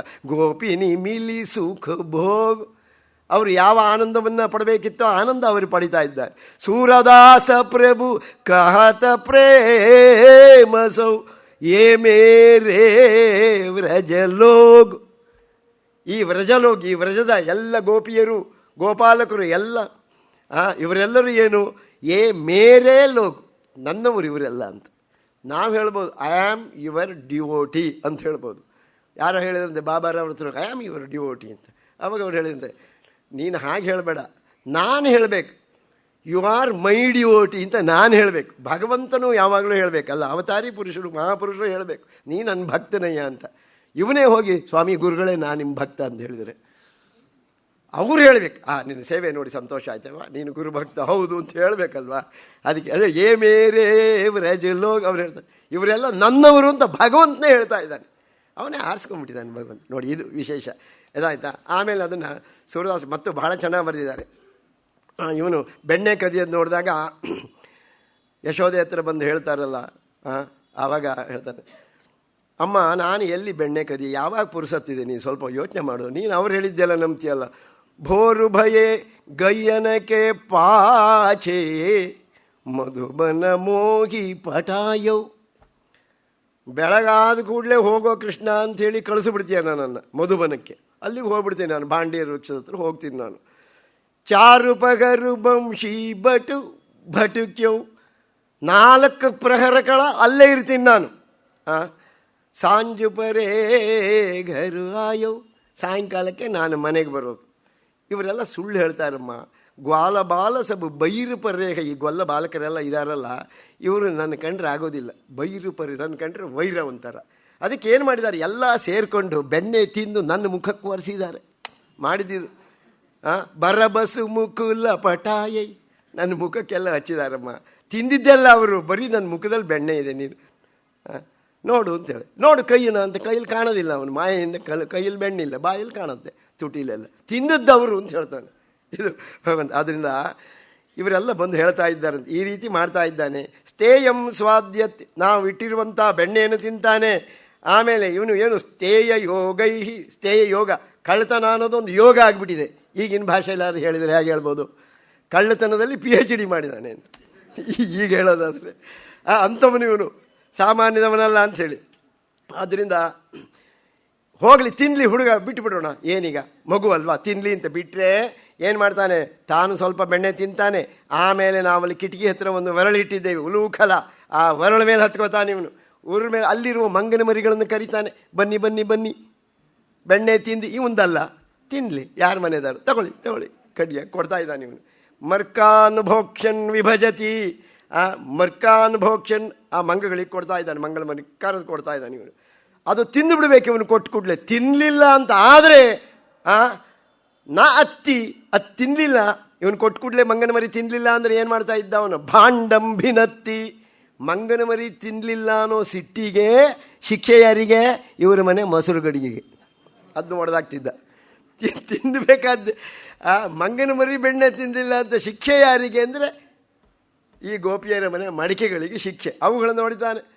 ಏನೂ ಸಿಗಬಾರ್ದು ಅಂತ ಮುಚ್ಚಿಟ್ರೆ ಏನು ಮಾಡ್ತಾನೆ ಗೊತ್ತಾ? ನಮ್ಮ ಮಕ್ಕಳನ್ನು ಮಲಗಿಸಿರ್ತೀವಲ್ಲ ಅಲ್ಲಿ, ಯಾತ್ಯುಪಕ್ರೋಶ್ಯ ತೋಕಾನ್, ನಮ್ಮ ಮಕ್ಕಳನ್ನು ಜೋರಾಗಿ ಚಿವುಟಿ ಅವು ಅಳುವುದ್ರಾಗ ಓಡಿ ಆಯ್ತು. ಇಲ್ಲ, ಇದೆಲ್ಲ ನಿನ್ನ ಮಗ ಮಾಡ್ತಾನೆ, ಇಂಥ ಕೆಲಸ ಎಲ್ಲ ಮಾಡ್ಬೋದಾ ನಿನ್ನ ಮಗ, ನೋಡು, ಯೋಚನೆ ಮಾಡು ಅಂತ ಹೇಳ್ತಾ ಇದ್ದಾಳೆ. ಇದೆಲ್ಲ ನೋಡಿ, ಅದನ್ನು ಬಹಳ ಚೆನ್ನಾಗಿ. ಒಂದು ಸಾರಿ ಗೋಪಿಯರೆಲ್ಲ ಬಂದರಂತೆ. ಬಂದಾಗ ಕೃಷ್ಣನ ಮೇಲೆ ಹೇಳಿದ್ರು, ನೋಡಿ ಹೀಗೆಲ್ಲ ಮಾಡ್ತಾ ಇದ್ದಾನೆ. ಯಶೋದೆ ಒಪ್ತಾಳ, ನನ್ನ ಮಗ ಅಂಥವನ ಅಲ್ಲೇ ಅಲ್ಲ, ನೀನು ನನ್ನ ಮಗ ಹಾಗೆ ಮಾಡಿದ್ದಾನೆ ಅಂತಾದರೆ ಬೆಣ್ಣೆ ಕೈಯಲ್ಲಿರಬೇಕು, ಬಾಯಲ್ಲಿರಬೇಕು, ಹಿಡ್ಕೊಂಡು ಎಳ್ಕೊಂಬ ಅಂತೇಳಿ. ತುಡುಕಿ ಬೆಣ್ಣೆಯ ಮೆಲುವ ಕೃಷ್ಣನ ಪಿಡಿದು ತಂದೊಪ್ಪಿಸುವುದು, ಅವಗಡೆಯತನವನು ಮಾಣಿಸುವೆನು, ಬಿಡೋದಿಲ್ಲ, ಅವನಿಗೆ ಶಿಕ್ಷೆ ಕೊಡ್ತೀನಿ, ಆದರೆ ಹಿಡ್ಕೊಂಡು ಬಂದು ತೋರಿಸ್ಬೇಕು ನನಗೆ, ನೀವು ಬರೀ ಬಾಯಲ್ಲಿ ಹೇಳಿದ್ರೆ ಆಗೋದಿಲ್ಲ ಅಂತ ಹೇಳ್ತು.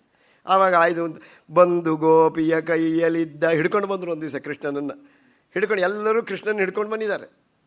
ಕೃಷ್ಣನ ಹಿಡ್ಕೊಂಡು ಬಂದರೆ ಇಲ್ಲಿ ಬಂದು ನೋಡಿದರೆ ಕೃಷ್ಣ ಹಿಂಗೆ ನೋಡ್ತಾರೆ, ಕೈಲಿ ಕೃಷ್ಣ ಇಲ್ಲೇ ಇಲ್ಲ. ಎಲ್ಲಿದ್ದಾನೆ? ಯಶೋದೆ ಪಕ್ಕದಾಗಿದ್ದಾನೆ ಕೃಷ್ಣ. ಬಂಧು ಗೋಪಿಯ ಕೈಯಲ್ಲಿದ್ದ ಮುಕುಂದನನು ಕಾಣುತ್ತಾ, ಕರ್ನಾಟಕ ಭಾಗವತದಲ್ಲಿ ಬರೀತಾರೆ.